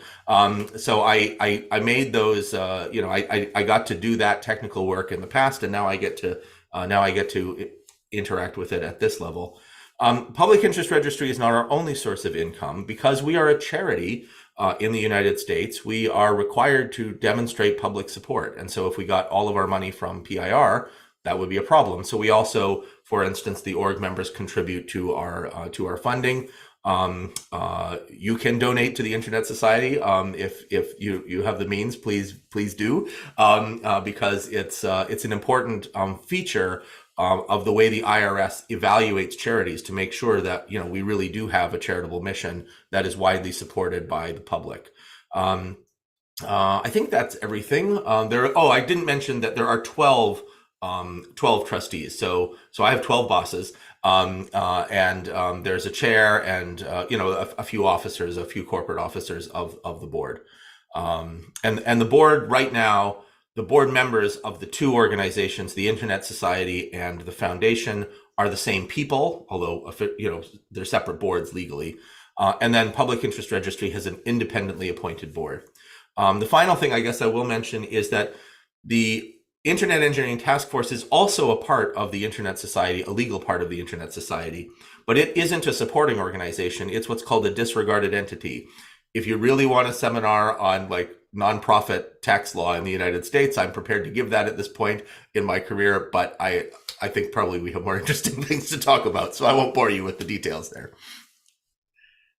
Okay, thank you. Thank you so much. I'm going to stop at this time to see if anybody has a question about what you have heard, anything you want to ask. Andrew, there is a question?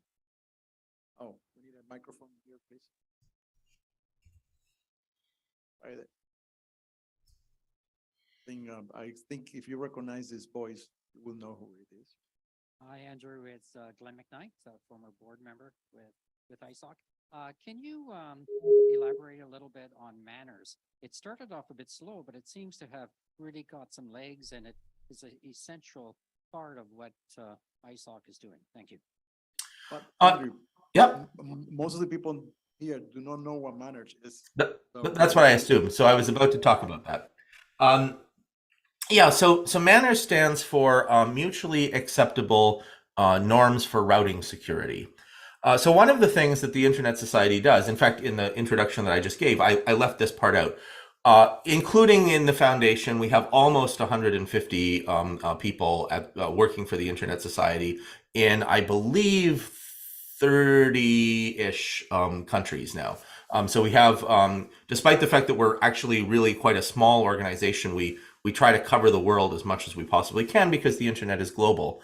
And this makes, this causes certain sort of difficulties. Like, I've worked for some very large corporations, for instance, and when you have a footprint that large, it's easy to do. But in a company this small, that can be a little bit tricky. Nevertheless, we try to make sure that we cover the world. And one of the ways that we do this is we have projects. We have projects that we put in our annual action plan.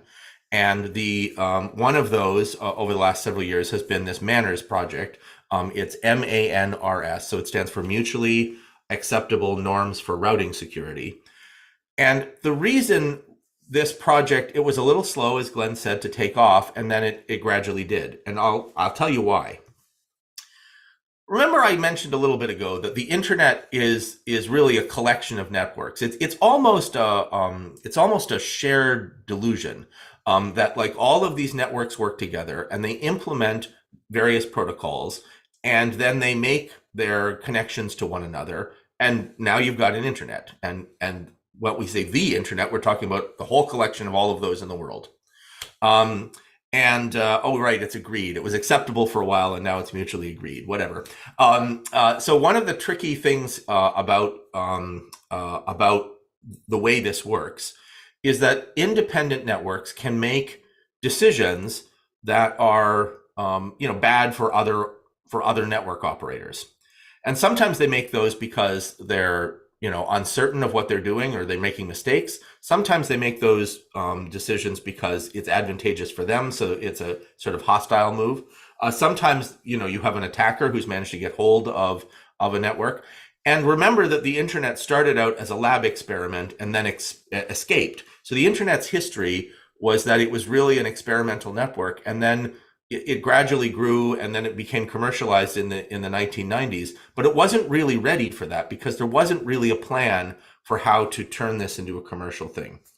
And so routing on the internet has this problem. Routing is the way that one network can talk to another one. If I want to talk to a computer there in Puerto Rico, for instance, my computer has to find a way to get to that computer. And the routing system is the way that you do that.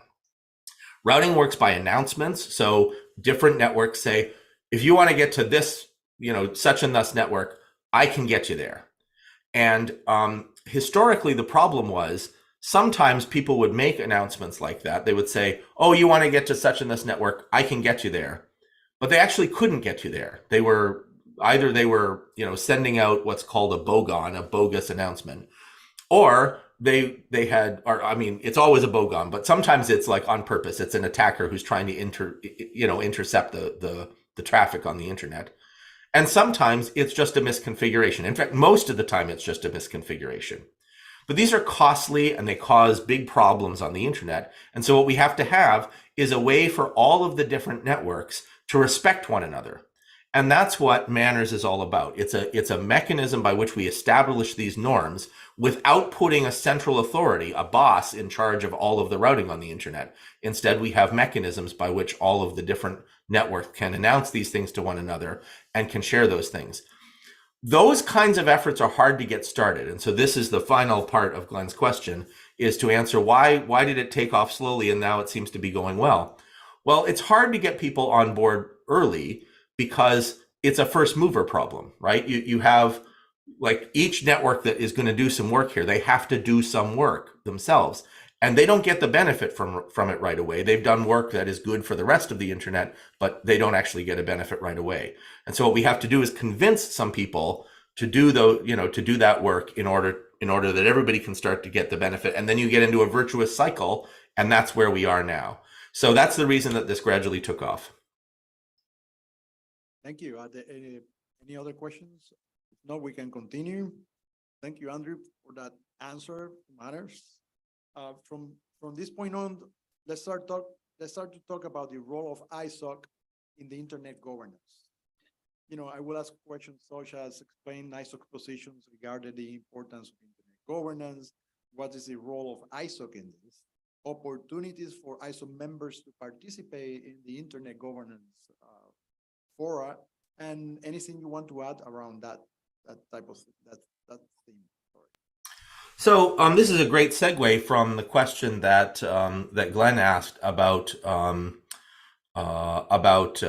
Manners, because Manners is actually a good example of the kind of thing that the Internet Society can contribute to the global internet governance discussions.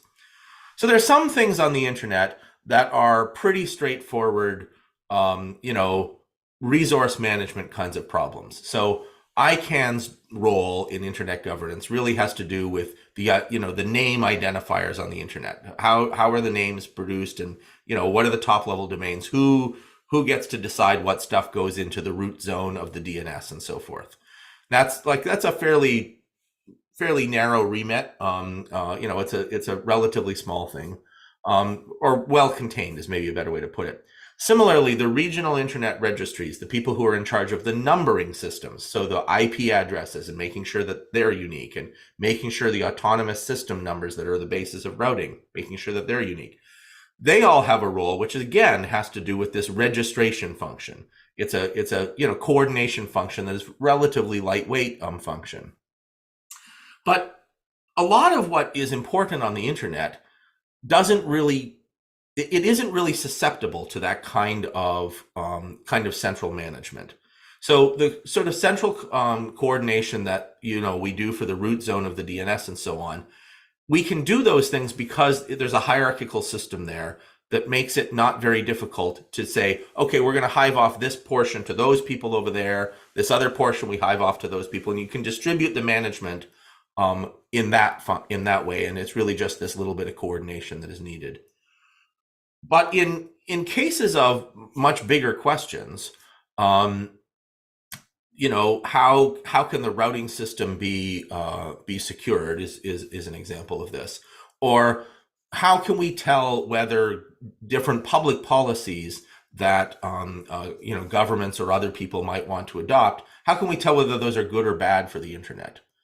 Or how do we develop access mechanisms for people who are never going to get the access that they need from the very large telcos? These are all questions that are, you know, they're not susceptible to a single solution, and they're really not susceptible to central management, because the internet is far too big for any one body to, you know, be in control of that and to govern that in the traditional sense of governance. So what we have to do is do this in a collective way. And what I like to think of the Internet Society's role in those discussions as being is really to be the advocate for the internet itself. You know, the internet is a phenomenon. It's a collection of networks. It doesn't have a mouth, and it can't speak for itself. And so, you know, we need to speak up and say, hey, but the way the internet works is made better or made worse by this or that kind of move. So sometimes what we see are public policies that are, you know, very positive towards the internet. So when you see things like, for instance, when we see governments getting together and saying, yes, we think that the multi-stakeholder approach to internet governance is good, then the Internet Society can say, hey, yeah, that's great. That's a really positive development. Please keep doing that.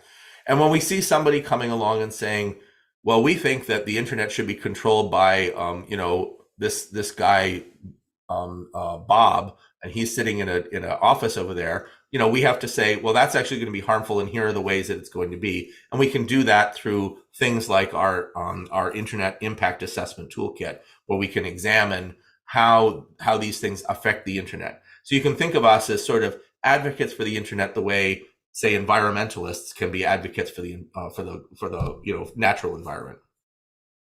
That's kind of our role within these things. Now, how can members of the Internet Society participate in this? Well, we have a few different ways to do that. So first of all, as I was mentioning before, chapters are sort of independent, and yet at the same time they're working within the Internet Society, the sort of general scope of the things that we're working on and so on. And we try to make sure that there are lots of opportunities, you know, for them to collaborate with us in various ways, some of which is just, you know, oh, here's a Beyond the Net grant to go and work on this thing. Sometimes it's formal incorporation into various projects or special interest groups within the Internet Society who are working on these things, and we try to collaborate with them in those cases. Another way is through our policy development process. So we have, for instance, this year, we had two efforts to talk about areas that were really important for us. One was a study about low Earth orbit satellites. So we were trying to understand, okay, what are the opportunities and what are the costs or the dangers of low Earth orbit satellites as a development for internet access around the world? Are these going to help? Are they going to hurt? Are they going to be, you know, is there a mixture of these things? Generally speaking, there's a mixture whenever somebody introduces something on the internet. And so what we were trying to do was understand that. And, you know, so we have staff, they work on these things, they produce some study and so on, and then they put that out for comment across the Internet Society, so we can get, you know, comments back, and, you know, then we will see, sometimes we have missed things. There's a lot of effort to interview people and so on in order to understand, what do people think about this? What are the opportunities? What are the things that are, you know, I mean, maybe low Earth orbit satellites are solving a problem that nobody actually has. I mean, turns out they're not, but you know, that was a possibility. So we wanted to study all of that, and so that's another way. Another example of this is a consultation that is just finished about digital sovereignty and what digital sovereignty even means. You know, people use this term a whole lot. We see it in a lot of public policy discussions around the internet, and yet, you know, when the Internet Society is trying to engage with that, we need to understand, what are the different meanings that people have of this idea of digital sovereignty? Because we need to, we need to engage with people in the way that they're talking about a topic, and yet at the same time, we want to make sure that we're really representing the interests of the internet. Because in truth, sometimes people use they use digital sovereignty to sneak in something that is really actually hostile to the internet. And we need to make sure that we're understanding that in its own terms, but also understanding it in the way that it works. So those are some ways in which people can participate in this. Obviously, every year we have our annual plan for the year. And our board is ultimately the group that approves that. We develop it over time through interacting with the membership in an effort to make sure that we're working on the things that are really of interest to people. And so that's another piece that is important for the Internet Society, and an important way in which the membership of the Internet Society can contribute to making sure that the internet is for everyone. Thank you so much, Andrew. I'm going to take questions, ideas, Andrew. And there will be Thank you questions. very much. My name is Andrew Shevovich. I'm from McGill University in Montreal, Canada. I'd like to ask you about the digital sovereignty. For example, some countries, look for Russia, for example, doing the policies related to set up their own digital sovereignty. But I think the whole concept of digital sovereignty is dangerous for the internet, here to protect the internet itself. And these policies are really dangerous for the very existence of the internet. And I think that, so that's my position, that it's possible to create the international rulemaking as according to the definition of internet governance itself, to avoid this kind of proclamation of digital sovereignties in different countries. But for this, I think international rules should be developed. But in order for the bottom-up process, for example, for the ISOC members or the at-large community could be active in this field. And I think what could be done to protect the internet, to save its integrity across the countries, because the internet is the value of the whole of mankind and the way it is. Thank you very much. So I couldn't agree with you anymore that the internet is hugely valuable for all humanity, and that it's an important resource that we need to defend and promote.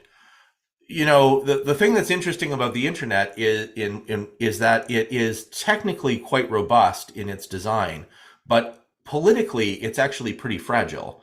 It depends on everybody sort of agreeing with this basic idea that the way the internet works is the independent networks all interconnect with one another, and they do so according to their local needs and their local desires. And so one of the problems that we run into when we try to talk about international rules for the internet is that international rules tend to be made by intergovernmental organizations. They tend to be made by organizations that only allow governments to speak and to vote. So the ITU, for instance, the International Telecommunications Union, is one example of that. The Internet Society is a sector member of the ITU. We are proud to collaborate with our colleagues there, and we think it's an important collaboration. But in truth, we do not believe that the ITU is the right venue to make those kinds of decisions about how the internet ought to evolve, because we don't think governments are really the only people who ought to have a say in how the internet should be allowed to evolve. I agree with you on the specific case of Russia that that the Russian state, the current Russian state, has been using this term digital sovereignty in order to defend certain policies that they have with respect to the internet. And this is actually part of the reason that we had this this project this year. It was a relatively short project, but we wanted to produce this report that is sort of a survey of all of the different ways that people are using this term digital sovereignty. Because one of the things that we noticed over the last couple of years is that people use this word like digital sovereignty. It sounds like such a good idea, right? Your personal digital sovereignty. People shouldn't be stealing your digital sovereignty from you. You know, nations have sovereignty and their digital sovereignty is important and their citizens need to be protected. All of this sounds like actually a pretty good thing. But if you prise into what people are using this term digital sovereignty to mean, what it frequently turns out to mean is this is a way to attack the internet. And I agree with you that that is what some countries are doing. And I happen to think Russia is doing that. I think it's a shame, for instance, that Russia has spent essentially the last decade making the internet or the networks that make up the internet in Russia, making them much more fragile than they used to be. They were designed in highly robust, highly redundant ways. On the internet, the way you get reliability is through redundancy, through a lot of different connections, a lot of different systems all doing the same thing, because it turns out that having 10 cheap ones is better than having one that is really perfect. And so that's the way the internet has been designed. And the deployment of the internet in Russia was very, very robust, actually, in the early days. And it's been unfortunate to watch the government of Russia kind of picking away at that in an attempt to defend the borders. You know, I have a theory about why that government wants to do those things. I don't know that I'm an expert enough in politics to, you know, to share that theory. But I really do think it's doing damage to the deployment of the network.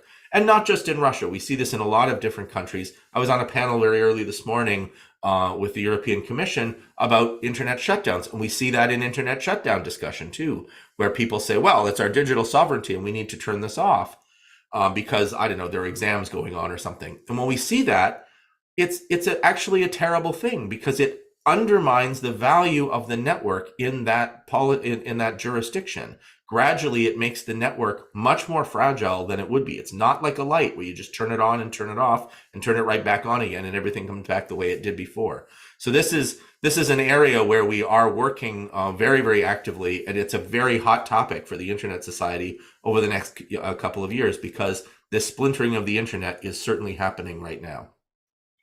I think there was another question, so I'll stop yittering. My name is Nancy from Canada, and I have a question. How are internet chapters formed, and approximately how many do we have in North America? How do the chapters form? Yes. Okay, so how many in North America? Just a second. There are about 4 or 5. I think there's a little more than that. I think it's almost a dozen. If I include Mexico in North America, so yeah, it's between 5 and 10. The way you form a chapter. So first of all, there is a rule that you can't have 2 chapters serving the same community.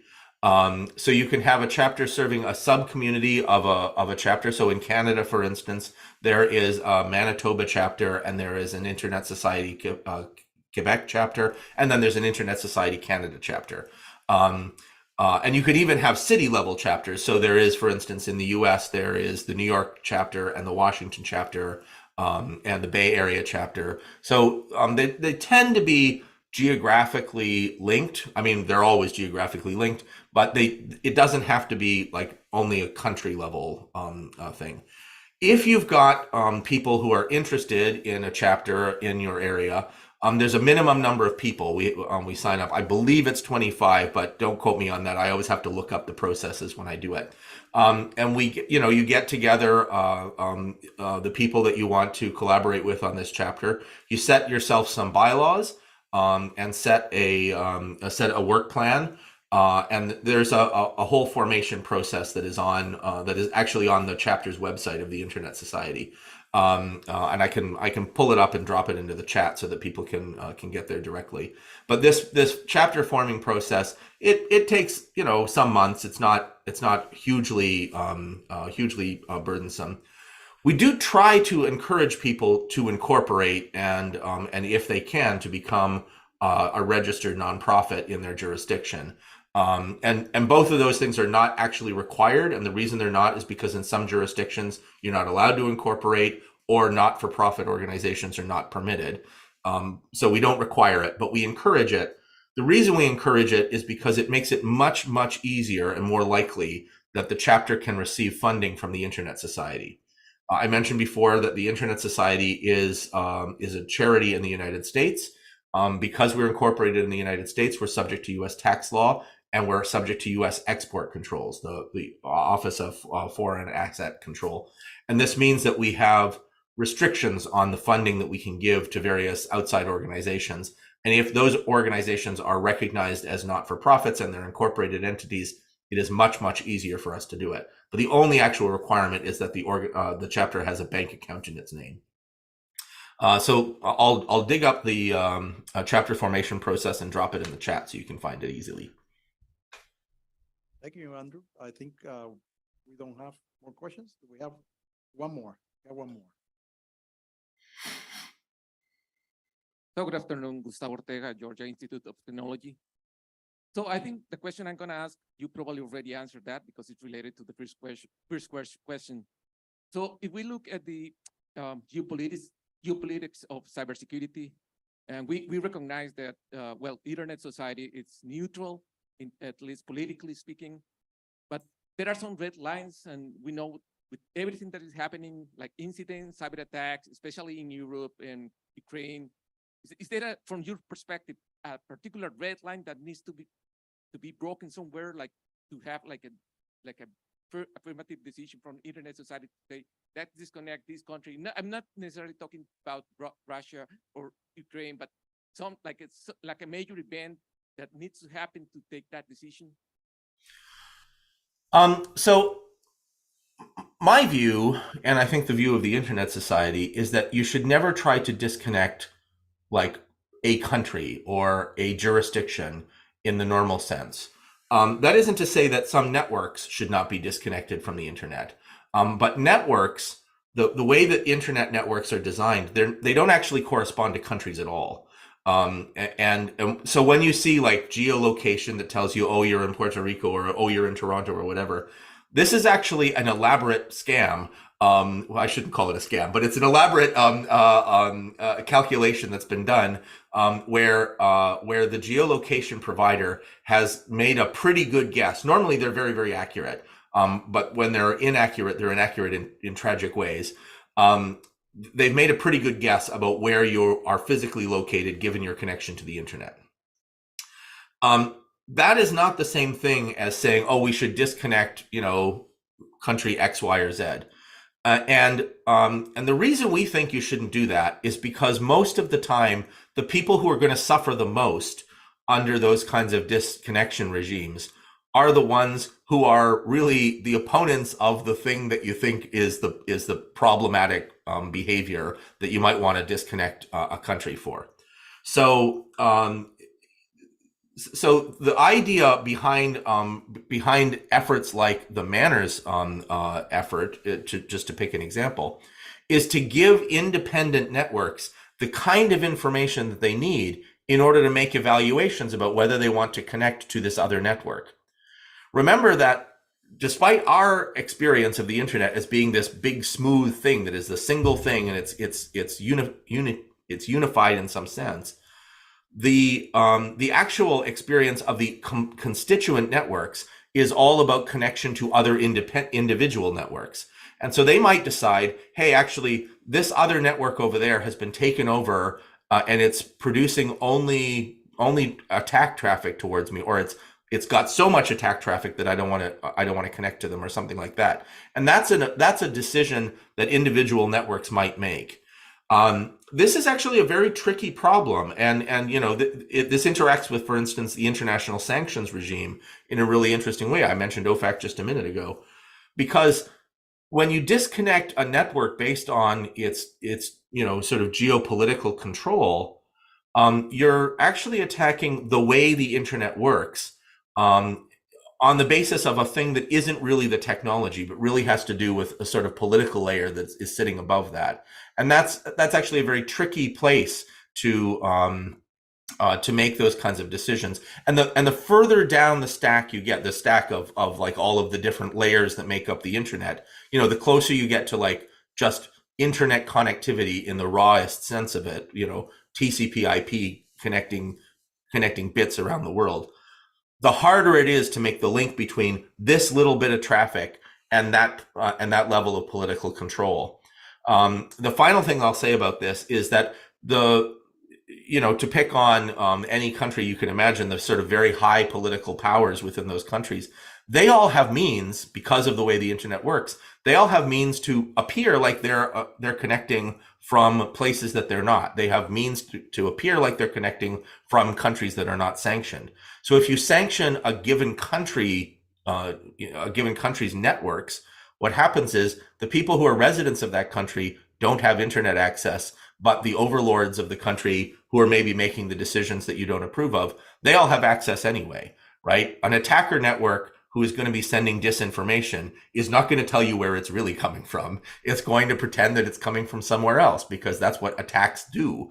And so that's actually one of the really difficult public policy discussions about this. It feels like it's an intuitive thing to do, but actually it hurts the internet in its real functioning. Are there any other questions? If not, we have a few minutes. Andrew, can you tell us something about how do you see or ISO sees the future of the internet, how it's going to evolve, internet governance, internet, so we can get a feeling of what I know we cannot predict everything, but just feeling your perception of how this is going to evolve in the near future. Sure. So I think one of the biggest challenges that we have is a sort of twofold challenge. The first part of it is that, when I first connected to the internet, is that too low? Can you hear me okay? Yes, we can hear you. Okay. Oh, okay, good. I just saw a little thing, volume is too low, but I couldn't read the rest of the comment. When I first connected to the internet like a million years ago, if you asked anybody, is the internet a good thing? Do you want to have a connection to the internet? Everybody would have said the same thing. Oh, yes, for sure. If they didn't ask you what's an internet, they would just say, yes, this was a good thing. People wanted to embrace the internet. They thought it was a good thing. And in the public discussions now, people have forgotten how many benefits come from the internet. And we're focused on the problems that we're seeing with the internet.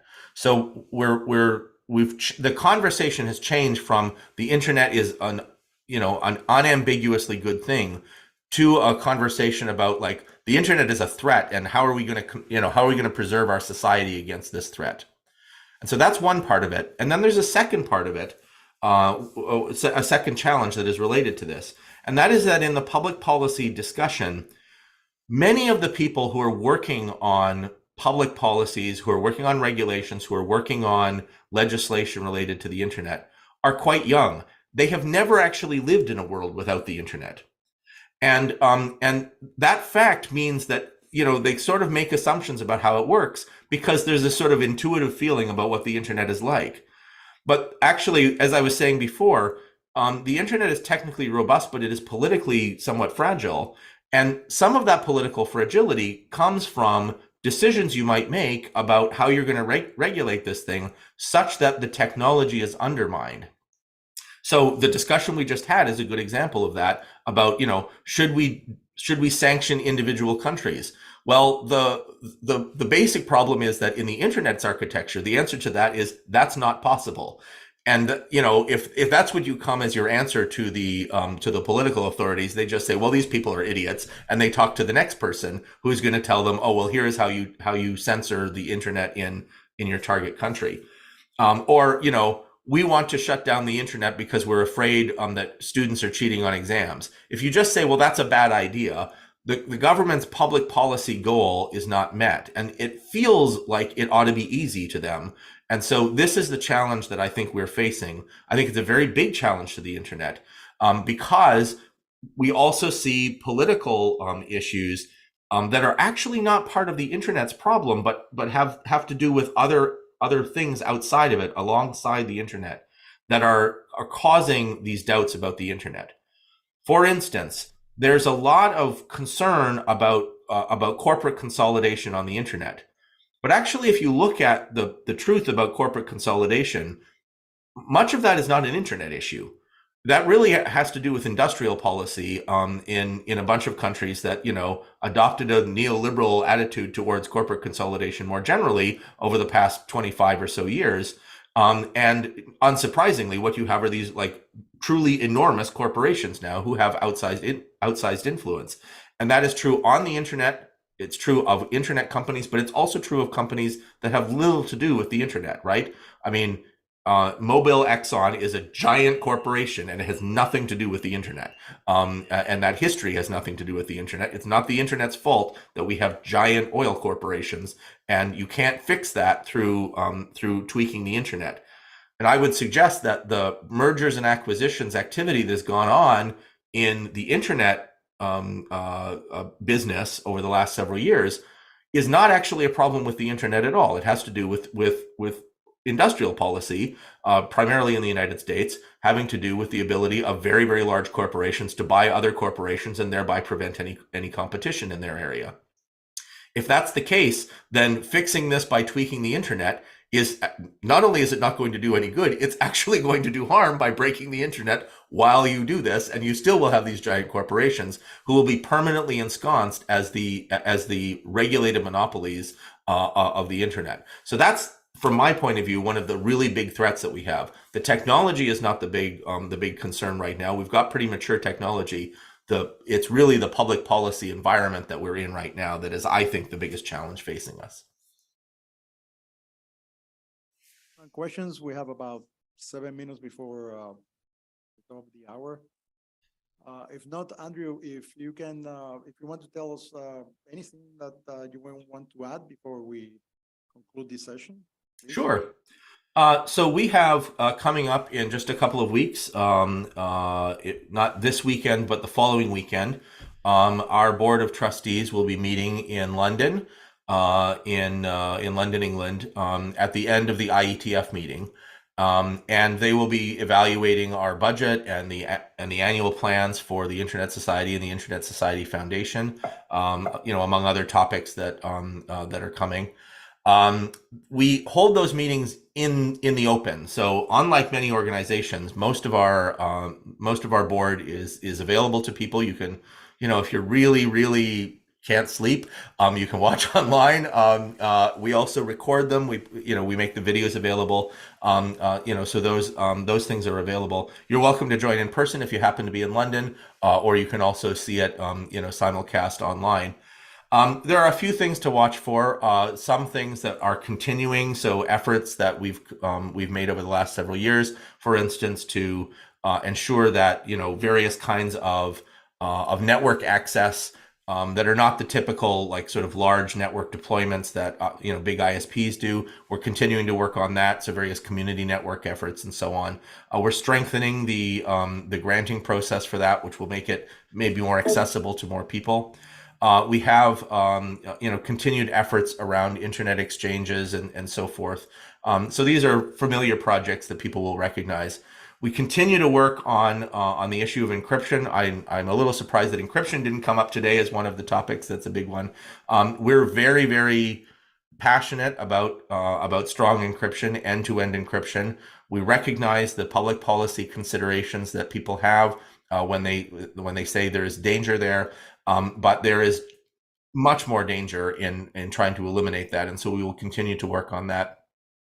But I think the other focus that you will hear is a lot of emphasis on the defense of the internet, along the lines of what I was just talking about, the big challenge that's facing us.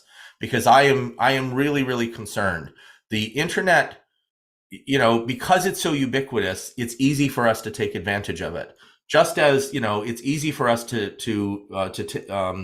assume that the fresh air is going to be there forever, but try going to a really polluted place and realize all of a sudden, oh, this is not so good. And the same thing is I fear coming for the internet, and we really need to buckle down and get ahead of these attempts to undermine the open, globally connected, secure, trustworthy internet that we can all depend on. The internet should be for everyone, and we want to make sure that it is. And that's the thing that I'm hoping you will join us. I hope all of you will join us in trying to make sure that that is true in the future. Thank you so much for inviting me today. Yes, thank you so much for taking your busy time and being with us. I know you have been in meetings all day, and that give us students here and the people that are connected remotely the opportunity to hear you about ISOC. I mean, you are president and CEO of ISOC, so you say it's a small organization, but I think it's big when you add all the chapters that we have around the world. So I really thank you for this. And now by the way, thank you and to the ISO Foundation for supporting us and this school that's way out there, and all the other sponsors that we have here. And with that in mind, we're going to take a small network break to get to the next section. And the next section will be presented by Alfredo Calderon. I think you know it also. Bye. Thank you so much. Thanks, everyone. Thank you.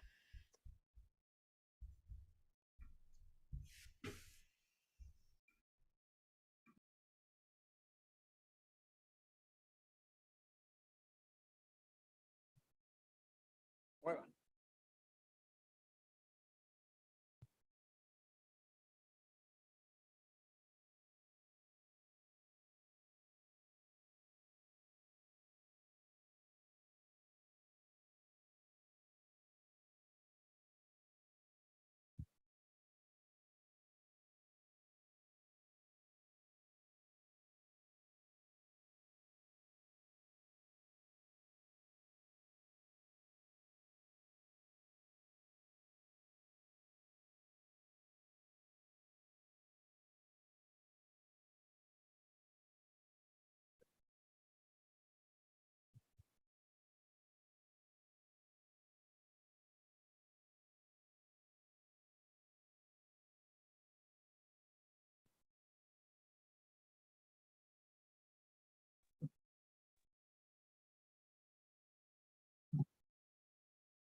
Good morning, good afternoon, good evening. This is Alfredo Calderon again with you. So far we've talked about some of the fundamentals of internet governance. Now we're going to talk a little bit more in depth about the multi-stakeholder model. Olivier mentioned it, Andrews also mentioned it. Now we're going to get an inside view of how that works. And our next speakers are Anja Gengo from the United Nations, Secretariat for the Internet Governance Forum, which we have also mentioned, and we expect you to participate in that. We have Nigar Farsinia from ICANN. He's the Director of Implementation Operations. And this session is sort of a panel where they are going to discuss the origins of the multi-stakeholder model, so you get a sense of where it comes from. They're going to talk about the pros and cons about the multi-stakeholder model, and you'll see that in some places it's abbreviated using the acronym MSM. And they're going to give us some examples, some practical examples of organizations that are using that model, so you get a sense and feeling that besides ICANN, which is using the multi-stakeholder model, are using it as well. The panel will be moderated by Marita Moll. Marita Moll is from the ICANN at Large organization, which is one of the organizations within ICANN that deal with the multi-stakeholder model, implementing it. None of the participants are with us. They're all remote. And I will let Marita with them tell you where they're speaking from, which is from all over the world, since we're a global organization. And the intent of this school is to show you what is happening all over the place, so you get a better understanding what the multi-stakeholder in this case is all about. So Marita, I know you're around. The floor is yours to manage the conversation. Go ahead. Thank you, Alfredo. Truth is, I don't know where everybody is. I'm here speaking to you from Canada, another Canadian, one after another. And very happy to be here. I'm a big supporter of the Schools of Internet Governance, both virtual and hybrid and on the ground. I think it is the best way that we have to bring people up to speed on a topic that's very complex and not that well known. And if we can find people who are interested in spending a few hours over a couple of days to hear about this subject and learn about what's going on in the internet governance world, I think that's a great win for all of us. So thank you to all the organizers for all the work you've done on this. I apologize that we're all giving, this is 3 in a row, Zoom presentations. Next time, hopefully it's going to be different. And I just saw a note that said Anja is in Turkey and Negar is, and I lost the chat. I get it back. Anyway, we'll carry on. Anja is going to be talking about the Internet Governance Forum, part of the context here today. You know, there are different.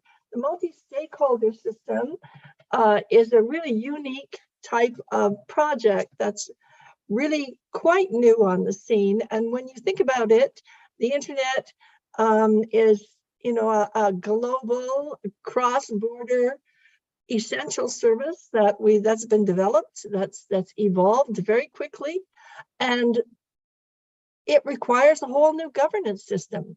So it's being invented. It's like we are building the plane while we're flying it.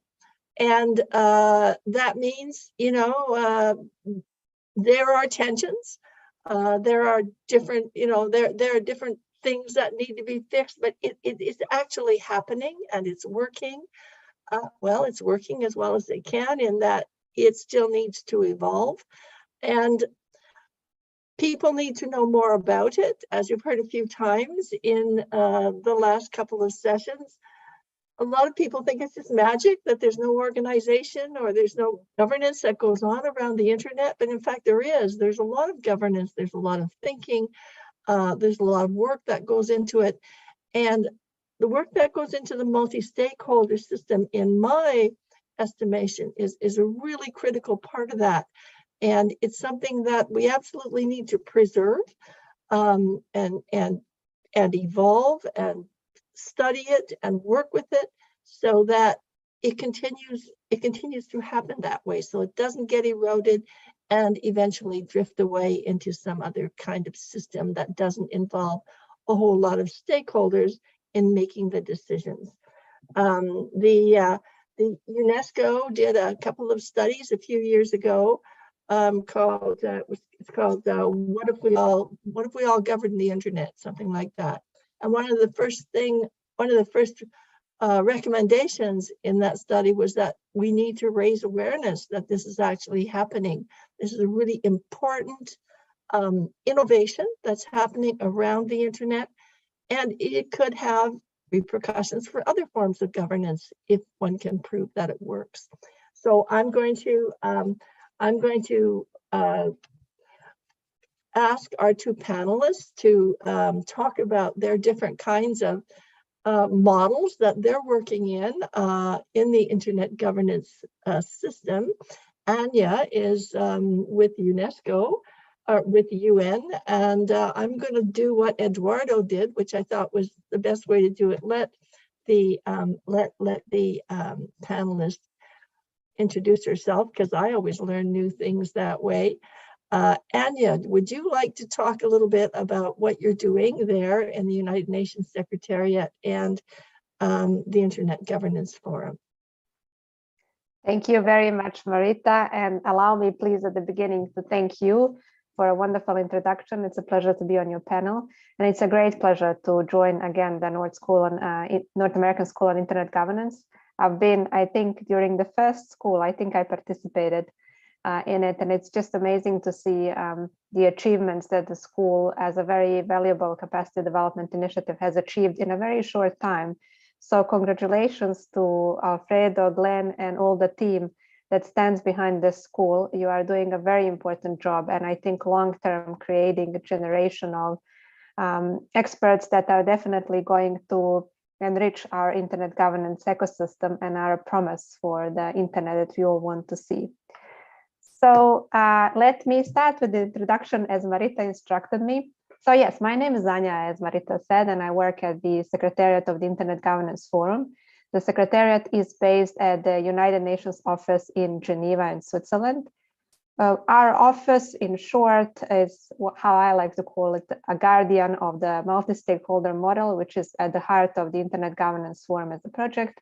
And in the next couple of minutes, I would like us to just go a little bit into the beginnings of the IGF, because it was a very revolutionary decision, which came from traditionally a place that is intergovernmental, right, as the United Nations. But it was interesting to see that by nature, intergovernmental organization embraced the multi-stakeholder model and actually brought in a couple of decisions through a multi-stakeholder model, which means through discussion with different stakeholders and not just with the member states. And with that, let me just try to share, I would like to share a couple of slides with you, but I'll promise that I will try to be short. And I hope that, with wonderful guidance of Marita, we can have a wonderful dialogue with you, because I think this topic certainly is something that is a subject for quite a lot of interpretation, and a lot has been done, a lot is happening now, and certainly it's a promise that in the future we'll be seeing quite a lot of decisions coming in.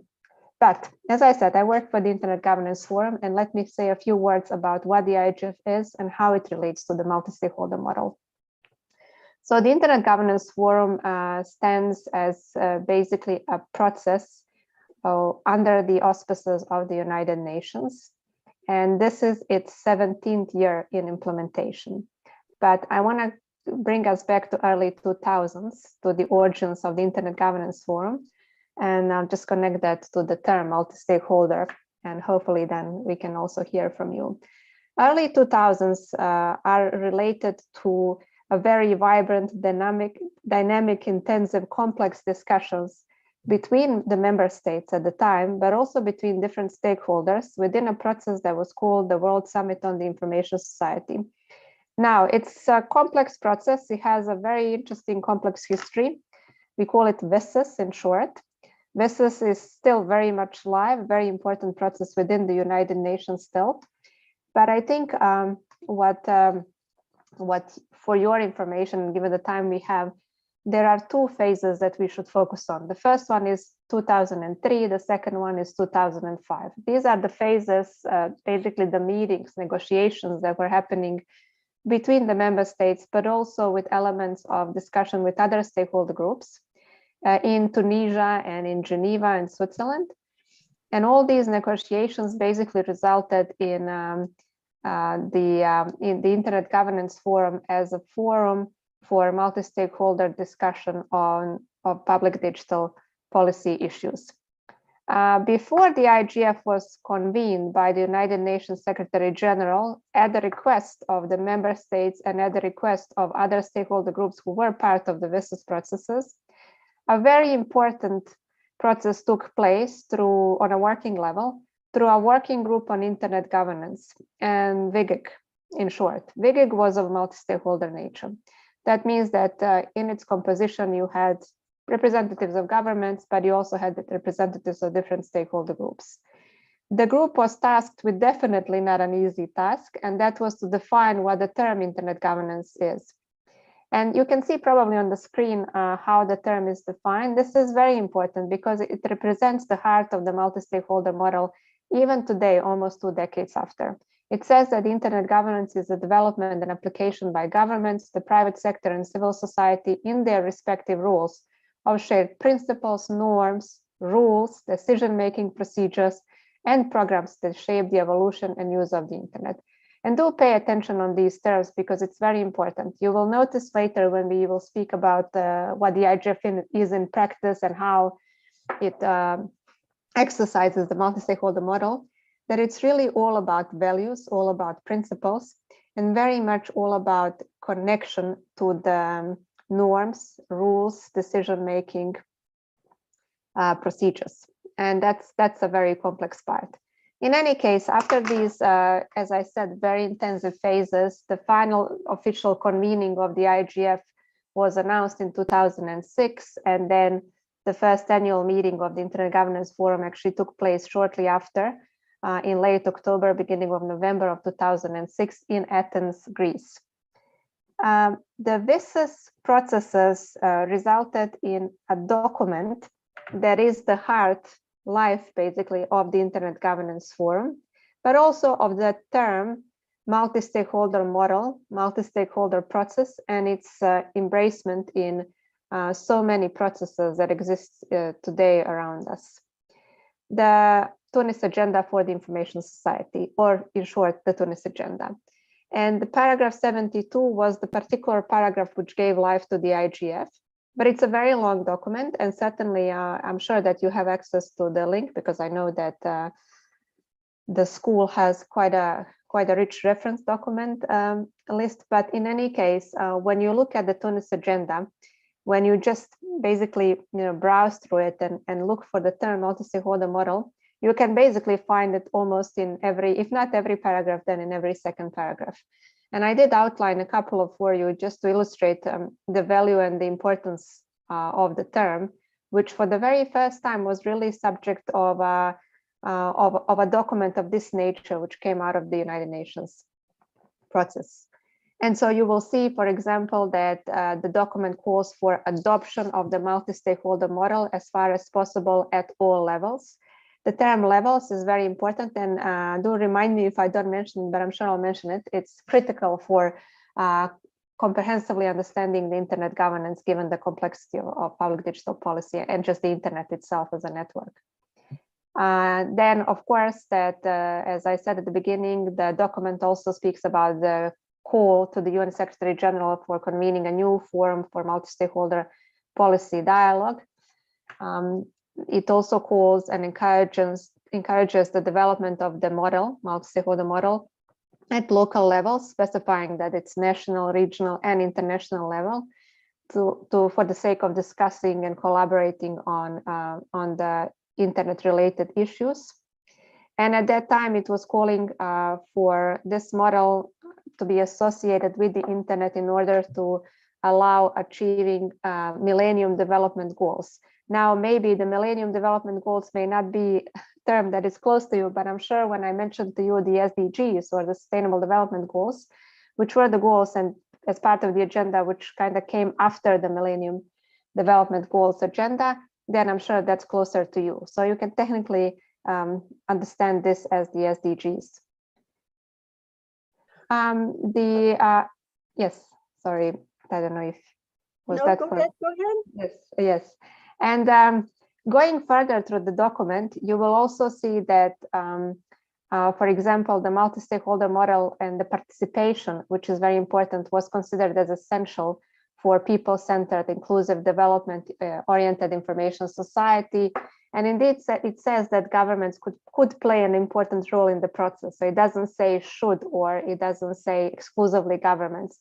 So this was a very eye-opening and important process. This is a history that is close to us, but I'm sure that 20, 30 years after this moment, when this will be a subject probably in histories of internet governance as the probably most important critical moment of in the United Nations, or better yet, in the international ecosystem when it comes about the recognition, adoption, and application of the multi-stakeholder model. And further the Tunis agenda was quite specific. For example, it called also for multi-stakeholder partnerships and cooperation, including public-private partnerships, which was a term that kind of existed and was more in use before the Tunis agenda, promotion of multi-stakeholder thematic platforms. And finally, it outlined and it really spoke very specifically about the types of stakeholder groups that should be part of the multi-stakeholder model. That's something similar to what I read just shortly in the definition or description of what the internet governance is by the WGIG, Working Group on Internet Governance. And then you will find in the document that it really specifically outlines private sector role, civil society role of the United Nations, and also other international organizations. Now, a heads up. Today in the ecosystem, in the working environment, there is really no chance that you will be speaking about the multi-stakeholder model, about the multi-stakeholder approach, without mentioning also the technical community. The term technical community is not explicitly mentioned in the Tunis agenda, but that doesn't mean that in practice we don't see their extremely important role. First of all, as a stakeholder group that is considered to primarily understand the technical side of the internet, which, as you can imagine, is very, very complex. And so in the IGF ecosystem, for example, we have really crystal set of stakeholder groups that are as equals participant of the process and shapers of the process, which would be the government, so the member states, but also civil society organizations, including the academia, private sector, and also technical communities. Of course, intergovernmental organizations, big international organizations, media and press also play a very important role, and they are also recognized as particular stakeholder group. But multi-stakeholder model, and I'll show you that very shortly when we go into the practices of the IGF, is really not just about these big stakeholder groups. Especially in the past couple of years, as the internet is becoming more complex, or better yet, as the technologies, digital technologies are becoming more complex, we are facing new and emerging technologies, but we're also facing more sophisticated presence of challenges, issues, problems, harms, cyber threats that are showing up in our ecosystem. And in that sense, yes, please.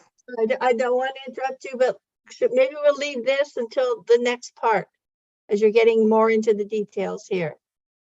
Okay, so you would like me to pause here? So, yes, that's not. Is that okay, or is this your last slide? This is actually not my last slide. I do have a couple of slides, but I do agree with you. This is theoretical part, right. and yes. Okay, but we'll just hold it and we'll talk a little about the ICANN model, so we have something to compare it with. But I did want to say that you didn't say it, but this was actually a revolutionary thing that happened in Tunis, developing an actual mechanism or a discussion around and some agreement around multi-stakeholder processes to govern the internet, although it was broader than that for the internet. I would say, and I was having a discussion with somebody in a hallway the other day at a meeting, something you can't really do when you're on Zoom, that we both agreed that if you tried to actually create something like that today, you probably couldn't do it. That was a specific time, a specific moment in time, and as you saw in the first presentation, Olivier's, that there was an awful lot of excitement around it, and people wanted to preserve the ability of people, all kinds of people, multi-constituents, to be able to be involved in the kind of governance. So as I say, I think it was a unique moment. probably couldn't necessarily reconstitute that today if it didn't already exist. But let's look at the model that's quite, well, it's not as evolved from that, really. Can we say that, Nagar? That ICANN's model evolved from that. Eventually, it's a much more limited mandate, and yet it does certainly have some aspects which do not exist, which are further developed from the IGF model.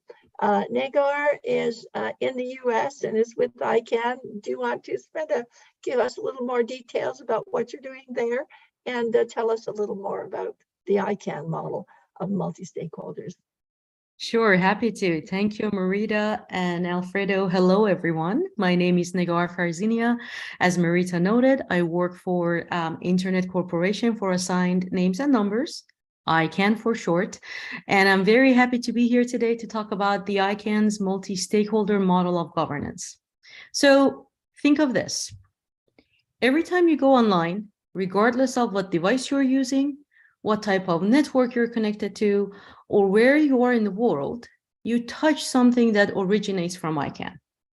We provide the world with the unique identifiers, and in particular, the domain name system identifiers that enable internet users to connect to each other. ICANN serves the global public interest, and this includes not just the 5 billion plus people that are online today, but also the rest of the world's population that hasn't even connected yet to the internet. Our role is a technical coordinator of the unique identifiers for the internet. And in that role, ICANN is not political. And therefore, it takes actions to ensure that the workings of the internet are not politicized. We work very closely with other technical partners in the internet ecosystem to help enforce and evolve the rules that were initially developed some 40 years ago to ensure that we have one secure, stable, and interoperable internet. Now, there are two pillars to ICANN's operation. The first is a technical pillar. ICANN helps make it possible for your device or platform to connect to any other device or platform on the internet across the globe. We do this through the coordination and administration of the unique identifiers, using the IP addresses and the domain names. The second pillar is policy development. The technical aspects of the internet's unique identifiers are governed through the ICANN's multi-stakeholder model. Through this model, individuals, non-commercial groups, industry, and governments all play a part in a bottom-up, consensus-driven policy development process. This broad and inclusive approach to decision-making fosters the global public interest and makes the internet resilient against unilateral decision-making. So ICANN's multi-stakeholder model was developed based on the input and collaborative effort by the global internet stakeholders in a white paper, a detailed policy statement that was commissioned by the US government on the management of the internet names and addresses, which led to the establishment of ICANN in 1998. So we implement our multi-stakeholder process through the following methods. We have regular meetings that are conducted by the ICANN board, the supporting organizations, councils, advisory committees that all also meet quite regularly. We provide a defined public policy development process known as PDP to the supporting organizations. We have public meetings which take place 3 times a year at various locations around the world, and public comment periods to allow for broader community input on important elements of work before final decisions are made. And this is just to name a few ways in which we handle the multi-stakeholder model of governance. So simply put, ICANN's multi-stakeholder model is based on universality, inclusiveness, transparency, and the ability for everyone to participate in and influence consensus-based decision-making processes without a single group dominating the results. Internet operates based on a system of voluntary standards, best practices, cooperation, and trust. And, for the last 2 decades, some of the internet's technical identifiers have been governed by the multi-stakeholder community that includes technical experts, businesses, academics, civil society, governments, and other stakeholders who have been working together to solve policy and technical challenges on a consensus basis. This multi-stakeholder approach is probably one of the most inclusive and democratic forms of decision-making and really produces robust results and outcomes because the inputs and the resulting decisions are shared by all participants. So it is a model that, simply put, just works. Marita, let me turn it over to you before we get into the next portions of our discussion. Okay.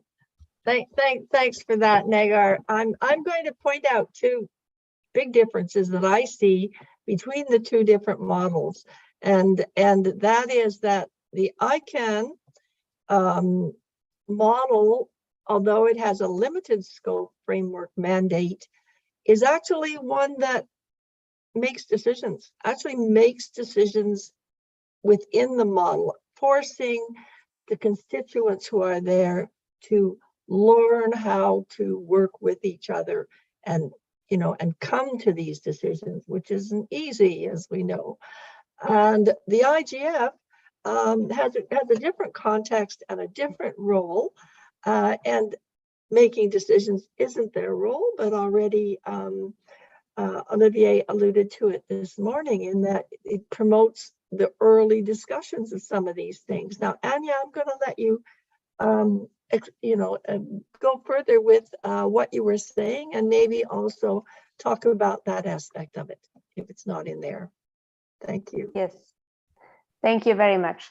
Yes, you are right. I mean, speaking broadly, if you think about the decision making in a way that it impacts, binding decisions that impact lives of people, then certainly IGF does not have a direct role there. But I think it has a very important indirect role, because before you make decisions, you want to think them through, especially when it comes about such complex decision-making field, which is the internet, because you are dealing with the domain of human rights, you're dealing with the domain of individual lives, you're dealing with the domain of economics, so of someone's income, and you're dealing certainly about the domain of safety, because you can be easily a target of, let's say, a cyber attack, individually, but also collectively, if we have, targeting supply chains, for example, or if we're targeting critical infrastructures. So the stakes are very, very high here if you make a wrong decision. That's why it's very important to think them through, and you can only think them through by really brainstorming and discussing them, trying to predict consequences in a multi-stakeholder manner. What Negar said is very, very important. You have to have everyone present as equals around one table, because the nature of the internet really requires that. You can't have probably lawyers who educated themselves, to understand laws, how to apply them, how to create them, understanding the submarine cables and how internet protocols work and how do you put together names and numbers. And like, for example, you can probably have engineers, speaking as good policy makers and lawyers about how do you exercise your freedom of expression everywhere, including online. So that's why I have to have that cooperation on all levels. So let me just say a few words before I turn back to you about how the multi-stakeholder model is applied in practice through the IGF. That's why I said, if you look at the decision-making in a more conservative manner, then yes, the IGF does not have a direct impact on decision-making, but an indirect. But decisions within the IGF, in terms of what the IGF will be, are made in a multi-stakeholder manner. And let me just share quickly one slide with you, because I would like to visually show it to you. Every year, before it's decided what the agenda of the Internet Governance Forum process, so for a year, will be, the multi-stakeholder model applies. It applies through the work of the multi-stakeholder advisory group. As of this year, it also includes the leadership panel. Those are groups of experts which are every year appointed by the Secretary General of the United Nations. They come from different stakeholder groups, different disciplines, different regions, so different countries. They're of different age, they're different expertise level, different backgrounds overall. And they are the ones who are looking at what are the priorities of people to set the agenda on. That's extremely important. And that's also decision-making. So we should also think about that more in a more holistic way about the decision-making process. The forum itself, the annual meeting, when it happens, yes, indeed, it is hosted by a host country, so by a government, by a member state. And you can see on the slide who hosted it so far. We are now preparing to very soon, in less than 4 weeks, go into the 17th annual IGF, which is hosted by the government of Ethiopia. But don't forget that the whole structure of the IGF is multi-stakeholder, that you have a member state and the UN facilitating or standing as an umbrella for everyone, all stakeholder groups coming into the forum through over 300 sessions to discuss issues which are found as a priority. And that's also extremely important. To maintain inclusion in all those processes is one of the critical missions for the IGF, and that also relates to the multi-stakeholder model. So, for example, to have presence of every corner in the world and on every discipline in multi-stakeholder advisory group or in the leadership panel requires you to reach those that exist, that live on our planet, and that's sometimes not easy when it comes about the outreach strategies that we apply.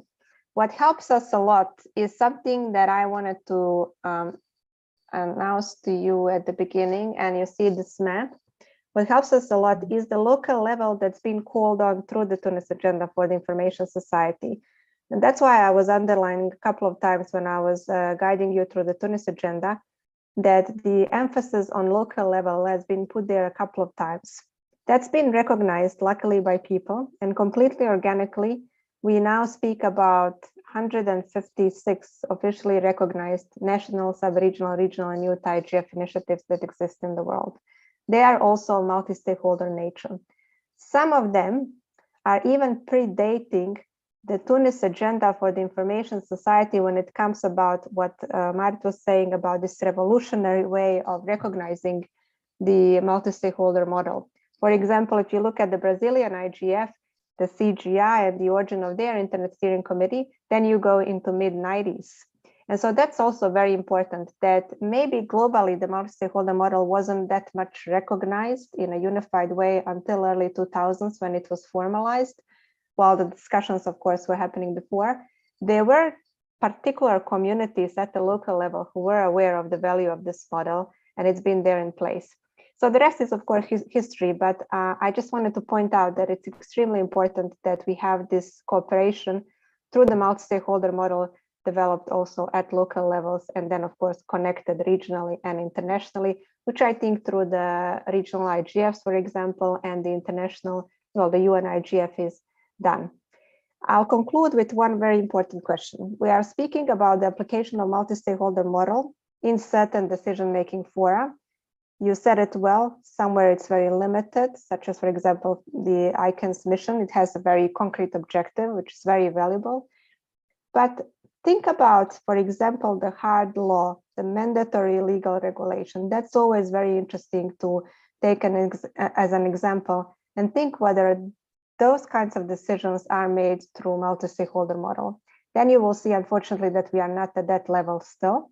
But I think we're slowly coming to that, because you will notice that some of the concrete decision-making processes happening at regional or international level indeed are coming through maybe intergovernmental or regional government process, but there are ways to include and consult other stakeholder groups. So we are opening more and more our traditional conservative approaches, which is good, and hopefully in future will lead to a more recognized model for decision making when it comes about the multi-stakeholder model application.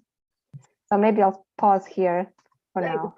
Thank you, Anya, and I like that optimistic outlook that maybe some of this is infiltrating into other areas, so that we'll see more types of community members involved in different kinds of decision making than we have seen in the past. And that's my hope as well. But meanwhile, here we are on the ground, the internet community, working on this model and figuring out, fine tuning it as best we can. Negar, there's something about the ICANN model, which which I think is also a little different.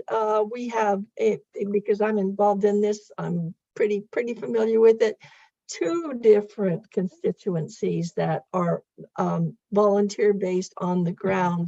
Do you want to talk a little bit about that? Sure. Thank you, Marita. Yes, I mean, as you pointed out, the multi-stakeholder constituencies of ICANN are actually all volunteer-based. That is great, and that is a challenge, which we will discuss a little bit later in our presentation, because it brings to mind the question of bandwidth, but it also highlights the importance of people really being dedicated to a cause, to advancing the internet as we know it, to move it to the next steps and improving it. And really, it brings to mind the question of how is the multi-stakeholder model relevant today to our changing world, to the environment that we have every day with the changing policies and changing needs? And as I said, the multi-stakeholder approach is one of the most inclusive and democratic forms of decision-making that we have and produces robust outcomes. This model is one that really ensures engineers, policymakers, business community, and others who need to be involved are at the table developing policies. And thus we ensure that as the internet grows, it continues to remain safe, stable, and resilient. This is a model that has allowed the internet to flourish over decades. And this broad and inclusive approach to decision-making really helps foster the global public interest and makes the internet resilient against unilateral decision-making. As some of you may be fully familiar with this, the IANO stewardship transition, which, by the way, is a really powerful illustration of the multi-stakeholder model and an affirmation of the principles that the best approach to address challenges is through a bottom-up, transparent, and a consensus-driven process. Also strengthened the decentralized form of open, multi-stakeholder governance, making sure that the internet's underlying architecture can support the capacity for growth, job creation, free flow of information, and innovation. In other words, supporting the socioeconomic aspects that the internet has fueled since it was envisioned in the white paper back in 1998. Governance, transparency, and accountability are all possible because the technical aspects of the internet are managed through this multi-stakeholder model. And the multi-stakeholder model really resists capture by any single interest, any single corporation or nation, any single individual, which is an important consideration when you're managing your resource as vital as the global internet. So, the internet has functioned without fail for many decades, even as it has experienced significant annual growth in users and in traffic volume. Now, while the current system allows, let's say, for a foreign entity or sovereign entity to decide what access its citizens might have to the internet, it does not allow that sovereign nation to make that decision about any other country's access or usage. And the power of the internet really comes from it being a single interoperable system that is easily accessible globally and locally. And given that ICANN is driven by global public interest, our core mandate is to ensure that stability, security, and resiliency of the domain name system that allows thousands of networks across the globe to be one global interconnected internet. And this is really vital in sustaining and really fortifying the overall trust of the internet users around the world in the operation of the internet. This really brings my discussion to the challenges that multi-stakeholder faces. So let me pass it over to you, Marita, to guide us through that section of the conversation. Yeah, the challenges, there are challenges, and obviously, as I keep saying, it's evolving, it's tweaking all the time. One thing I really like about the ICANN system is that there's actually an end user community there, a group of people who try to represent the interests of the 4 billion users of the internet out there who maybe don't have domain names. They just use it. They use it, whatever, Facebook level, Twitter, whatever, email. no idea about some of the discussions that are going on in the background. So, this is a particular constituency that is really well represented by ICANN. It does not have there's no, it's in there, I'm sure, Anya, but it's not, I don't see it as a specific constituency at the IGF level, but I guess it's more folded in, so it's not quite as clear. Do you want to say something about that? Well, I think at the IGF, sometimes it's about wording, I guess, and also about interpretation. But in the IGF segment, I think it's pretty much simple, at least that domain. The forum is really dependent on people, on individuals, and also on organizations and institutions. All its process is bottom up and inclusive. And if you don't have input from stakeholders, then you don't have a forum. The good thing is that every year, really, the IGF marks record participation, not just in the annual meeting, but really in its intersessional work, which is the work happening in between the two annual meetings. And that speaks about the fact that people need their own place where they feel comfortable to speak one with each other about what concerns them on internet governance. And the IGF gives them as a platform. Depending how you call it, I mean, you can call it end users, you can call it constituencies, or you can simply call it people. That's the term I always prefer.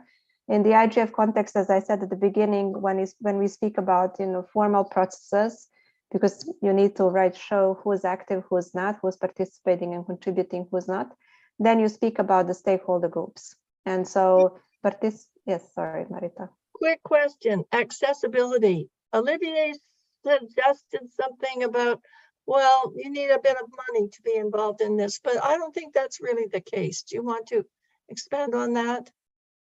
Well, I do understand, Olivia. Essentially, you do. You have to pay for your data, for your bandwidth to be able to connect. The IGF as a process is free of charge to everyone to participate.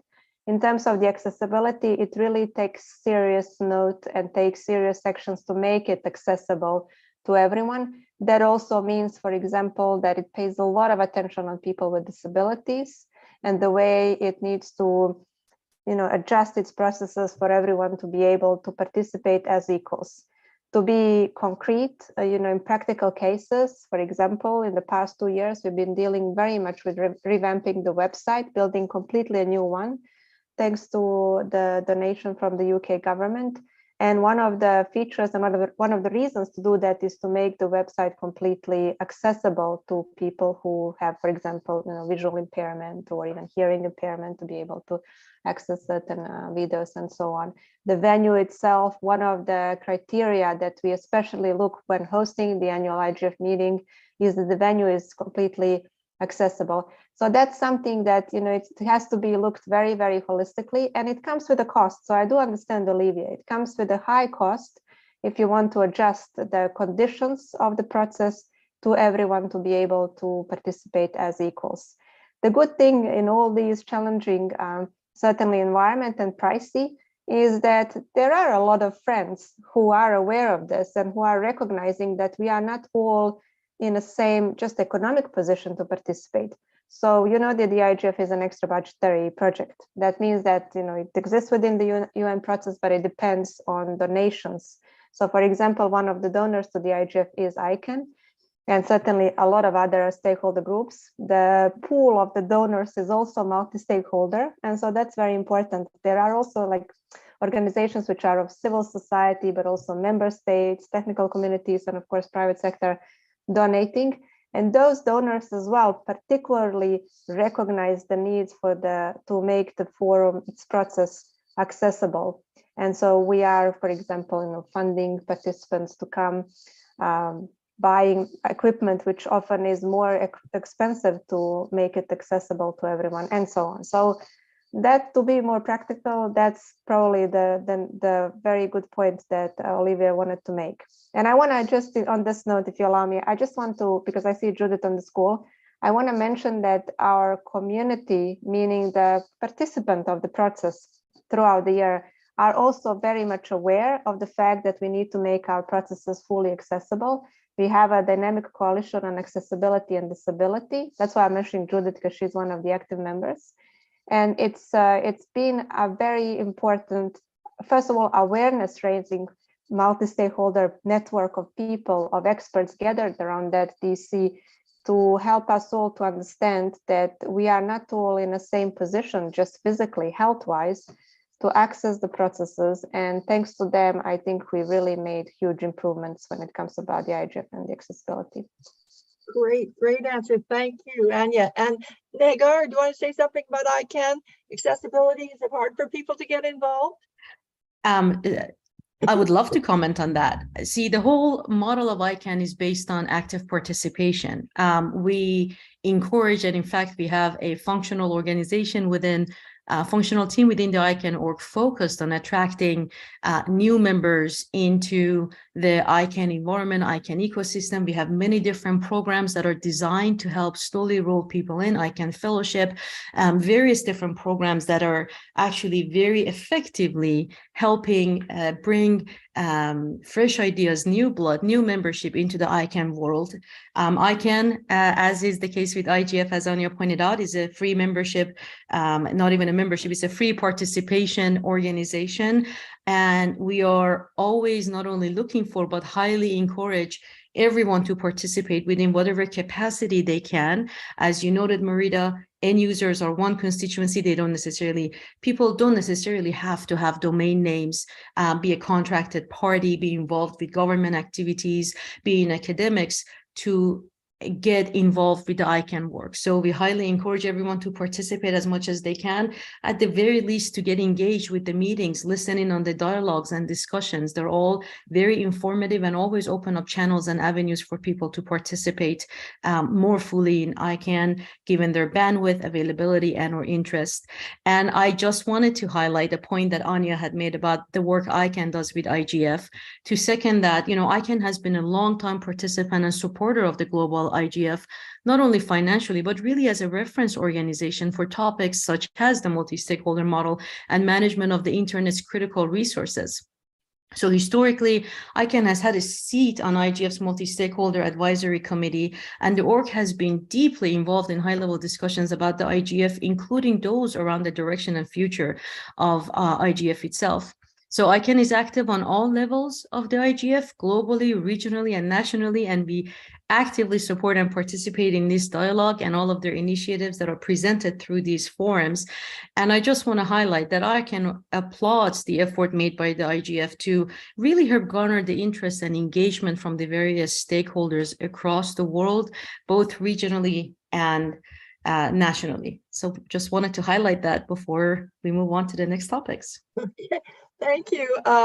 We've got 10 minutes left, and I wanted to give some opportunity for audience participation.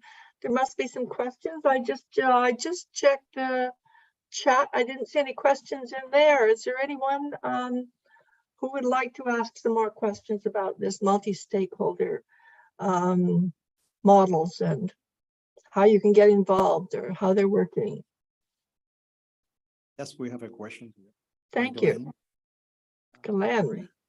Great session, and it's no wonder it was three lovely ladies holding this session. So this is great. I have a question for you. What troubles me about multi-stakeholderism is certain marginalized groups that are really quite absent, and I don't see them at the ICANN meetings. And I know you said there's 3 meetings a year and people can involve. So people of poverty, people with disabilities, indigenous communities, and there's women involved, but much more associated with the registrars.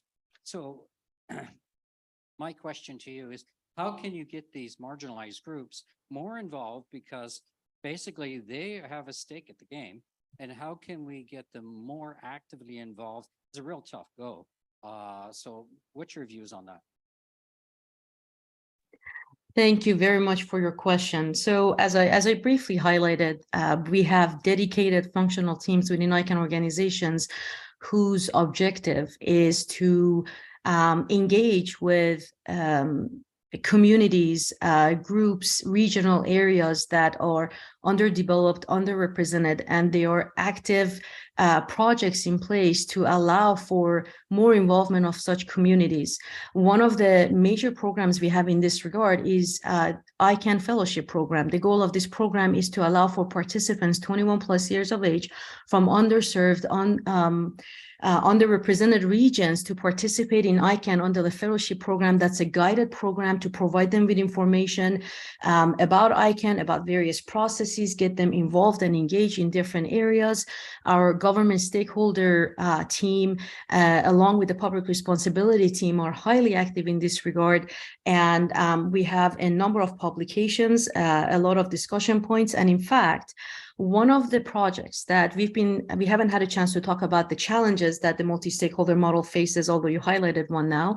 And one of the ways we're addressing some of these challenges, one of which is inclusivity and participation, is by evaluating some of the projects we have underway currently. The fellowship program has been going on for 15 years, and we've conducted a lot of surveys and research and studies to see how effective this program is. And in fact, it has turned out that we have a large number of people that participated as fellows post their fellowship actually become fully involved in the ICANN community, not just in the community itself and in the work of ICANN, but even as ICANN org staff members, as part of our board members. So we have a lot of successful cases of people merging into this environment that might seem a bit intimidating at first and hard to get into, but and thank you, Joe, for posting that information. We have a lot of detailed information about the active engagement we are doing in various regions and the work that's coming up. We'll be happy to share more information also with you later on and point you in the right direction where we have all of this data captured on our webpage, and something we specifically talk about and highly engage with during each of the ICANN meetings to just engage in new members through the fellowship and newcomers programs. Thanks, Negar. I'm going to ask Anya. I'm sure that IGF has the same problems. Do you? It does, yes. That's a very good question. Participation and inclusion is definitely far more from just mere numbers. So we are looking at it very holistically, very seriously. Certainly, numbers are a good indicator. So every year we are looking who's coming from where, in what capacity, what number. But what I said at the beginning, as the internet issues related evolve, so is the multi-stakeholder model, and that relates to the participation and inclusion. It evolves toward being multidisciplinary. That means that if you look at a certain stakeholder group, then you have to look at it in a very nuanced manner, which disciplines, what backgrounds from certain stakeholder groups you have. The IGF has, yes, a lot of potentials, but also problems. There are countries which have zero participation when it comes about the annual meeting, but also the intersessional work. The example that I always like to give, which is still a puzzle to me, is, for example, Angola. And we are trying, because this year the IGF is hosted in the African region, closer, for example, to that country, but it's just one of. We're hoping to remedy that. Certainly, parliamentarians as the decision makers have been underrepresented group for years. That's why we introduced a parliamentary track. So we are strategically targeting stakeholder engagement from that domain as well. But also vulnerable, marginalized groups, which is always very difficult to reach because you are trying to reach people who may not be even connected to the internet. So how do you reach them if they are unable to receive your invitation? That's one thing. And then, of course, you are reaching those who may think this is not a domain for me. You're also reaching you want to have engaged the communities which may not be skillful with how to connect just to Zoom. And so those are all certainly the issues. They are going to stay with us. But I think thanks to the growing number of capacity development initiatives who are, first of all, raising awareness and then really building capacity on individual, but also institutional level, we are, making steps forward, and hopefully with, for example, good, robust schools on internet governance, such as this one, we soon will be able to see maybe some concrete measures showing the progress made in including and engaging the weak and missing voices. Thank you. We have 5 minutes left. I think we might leave it at that unless there's a real burning question out there. I just to sum up want to say that I got involved in all of this because I heard about the multi-stakeholder system and I thought, oh, this is really interesting. I'm curious about how this works. Does it work? How can I get involved? Who's involved? And it took me a while, quite a while, I have to admit, to figure out, how it works and whether or not that was where I wanted to spend my time. But, in the end, and with the help of quite a few people, one of them is Glenn McKnight, I found my way into the system. It requires a bit of perseverance, and but I think that it is something that we ought to be passionate about, and care about, and try to support. And I certainly hope that the people who are in this school have developed some more curiosity than they might have had before. Probably already had some, or you wouldn't be there. We have one more question for you. Okay. before you leave. Thank you. Excuse me, my name is Andrew Sherbowicz. I'm from McGill University in Montreal, Canada. The question is basically for Anya. I would like to, so let's imagine the forum, the IGF, received the decision-making capacity to adopt, for example, the soft law instruments or documents like the Charter for Rights and Principles for the Internet. It could be adopted on the forum. But how to create in this, for example, the rules of procedure, taking into account the multi-stakeholder model of the forum. Maybe it's possible to develop it right now, even before maybe extension or the mandate, which could be revised after 2025. Thank you very much.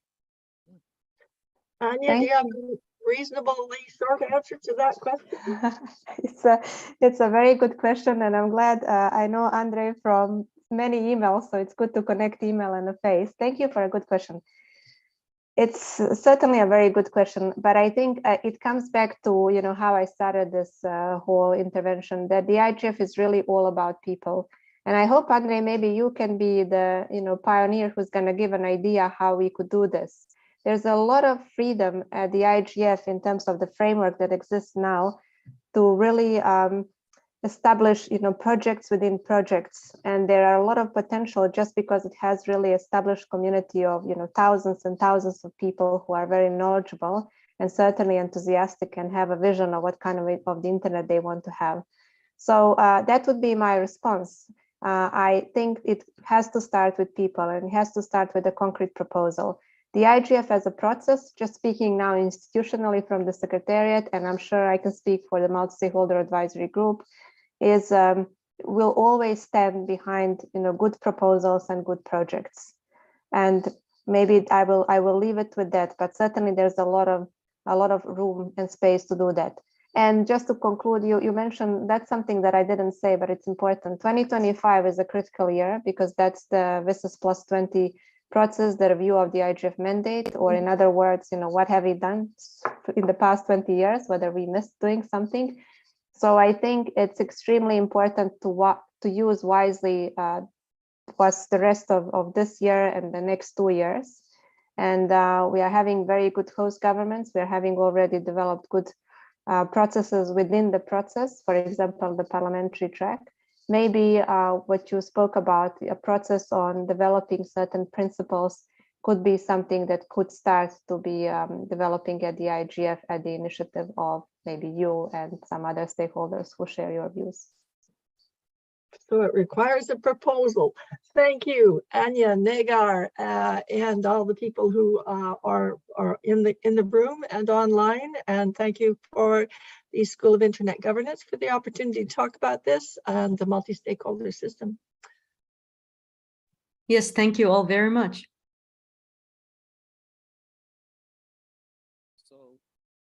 So thank you, Marita, Anja, and Nigar. And as a final remark, I want to mention that I'm a product of participating in IGFs and fellow.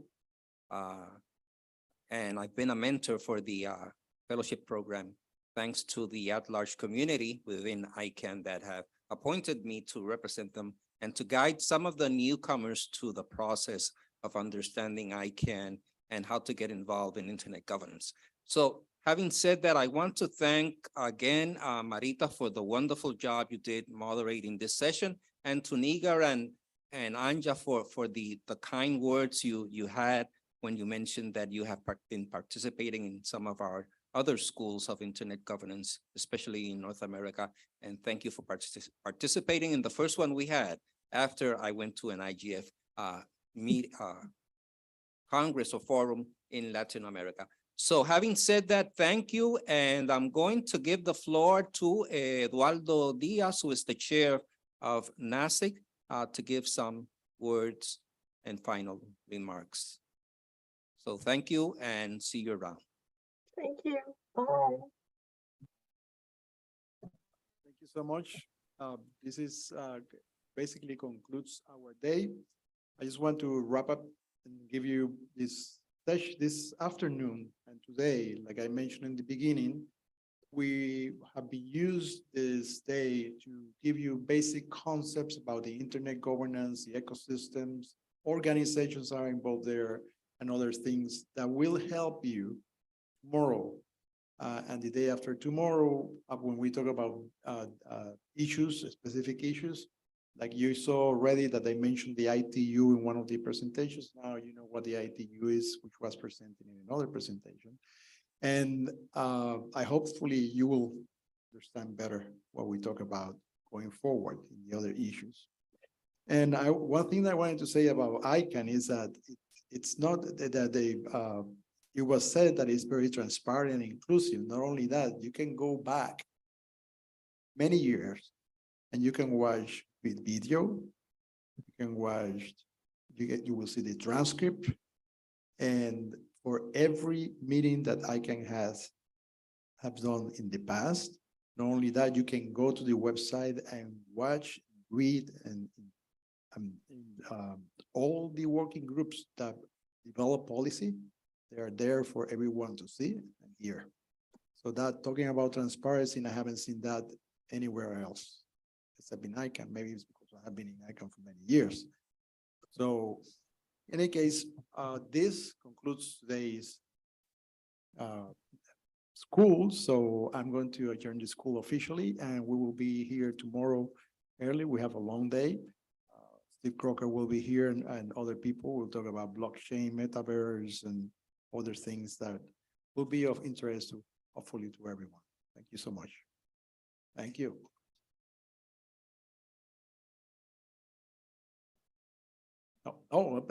Before I forget, thank you to all our sponsors that have made this possible today and tomorrow and the day after and future other school. Thank you so much.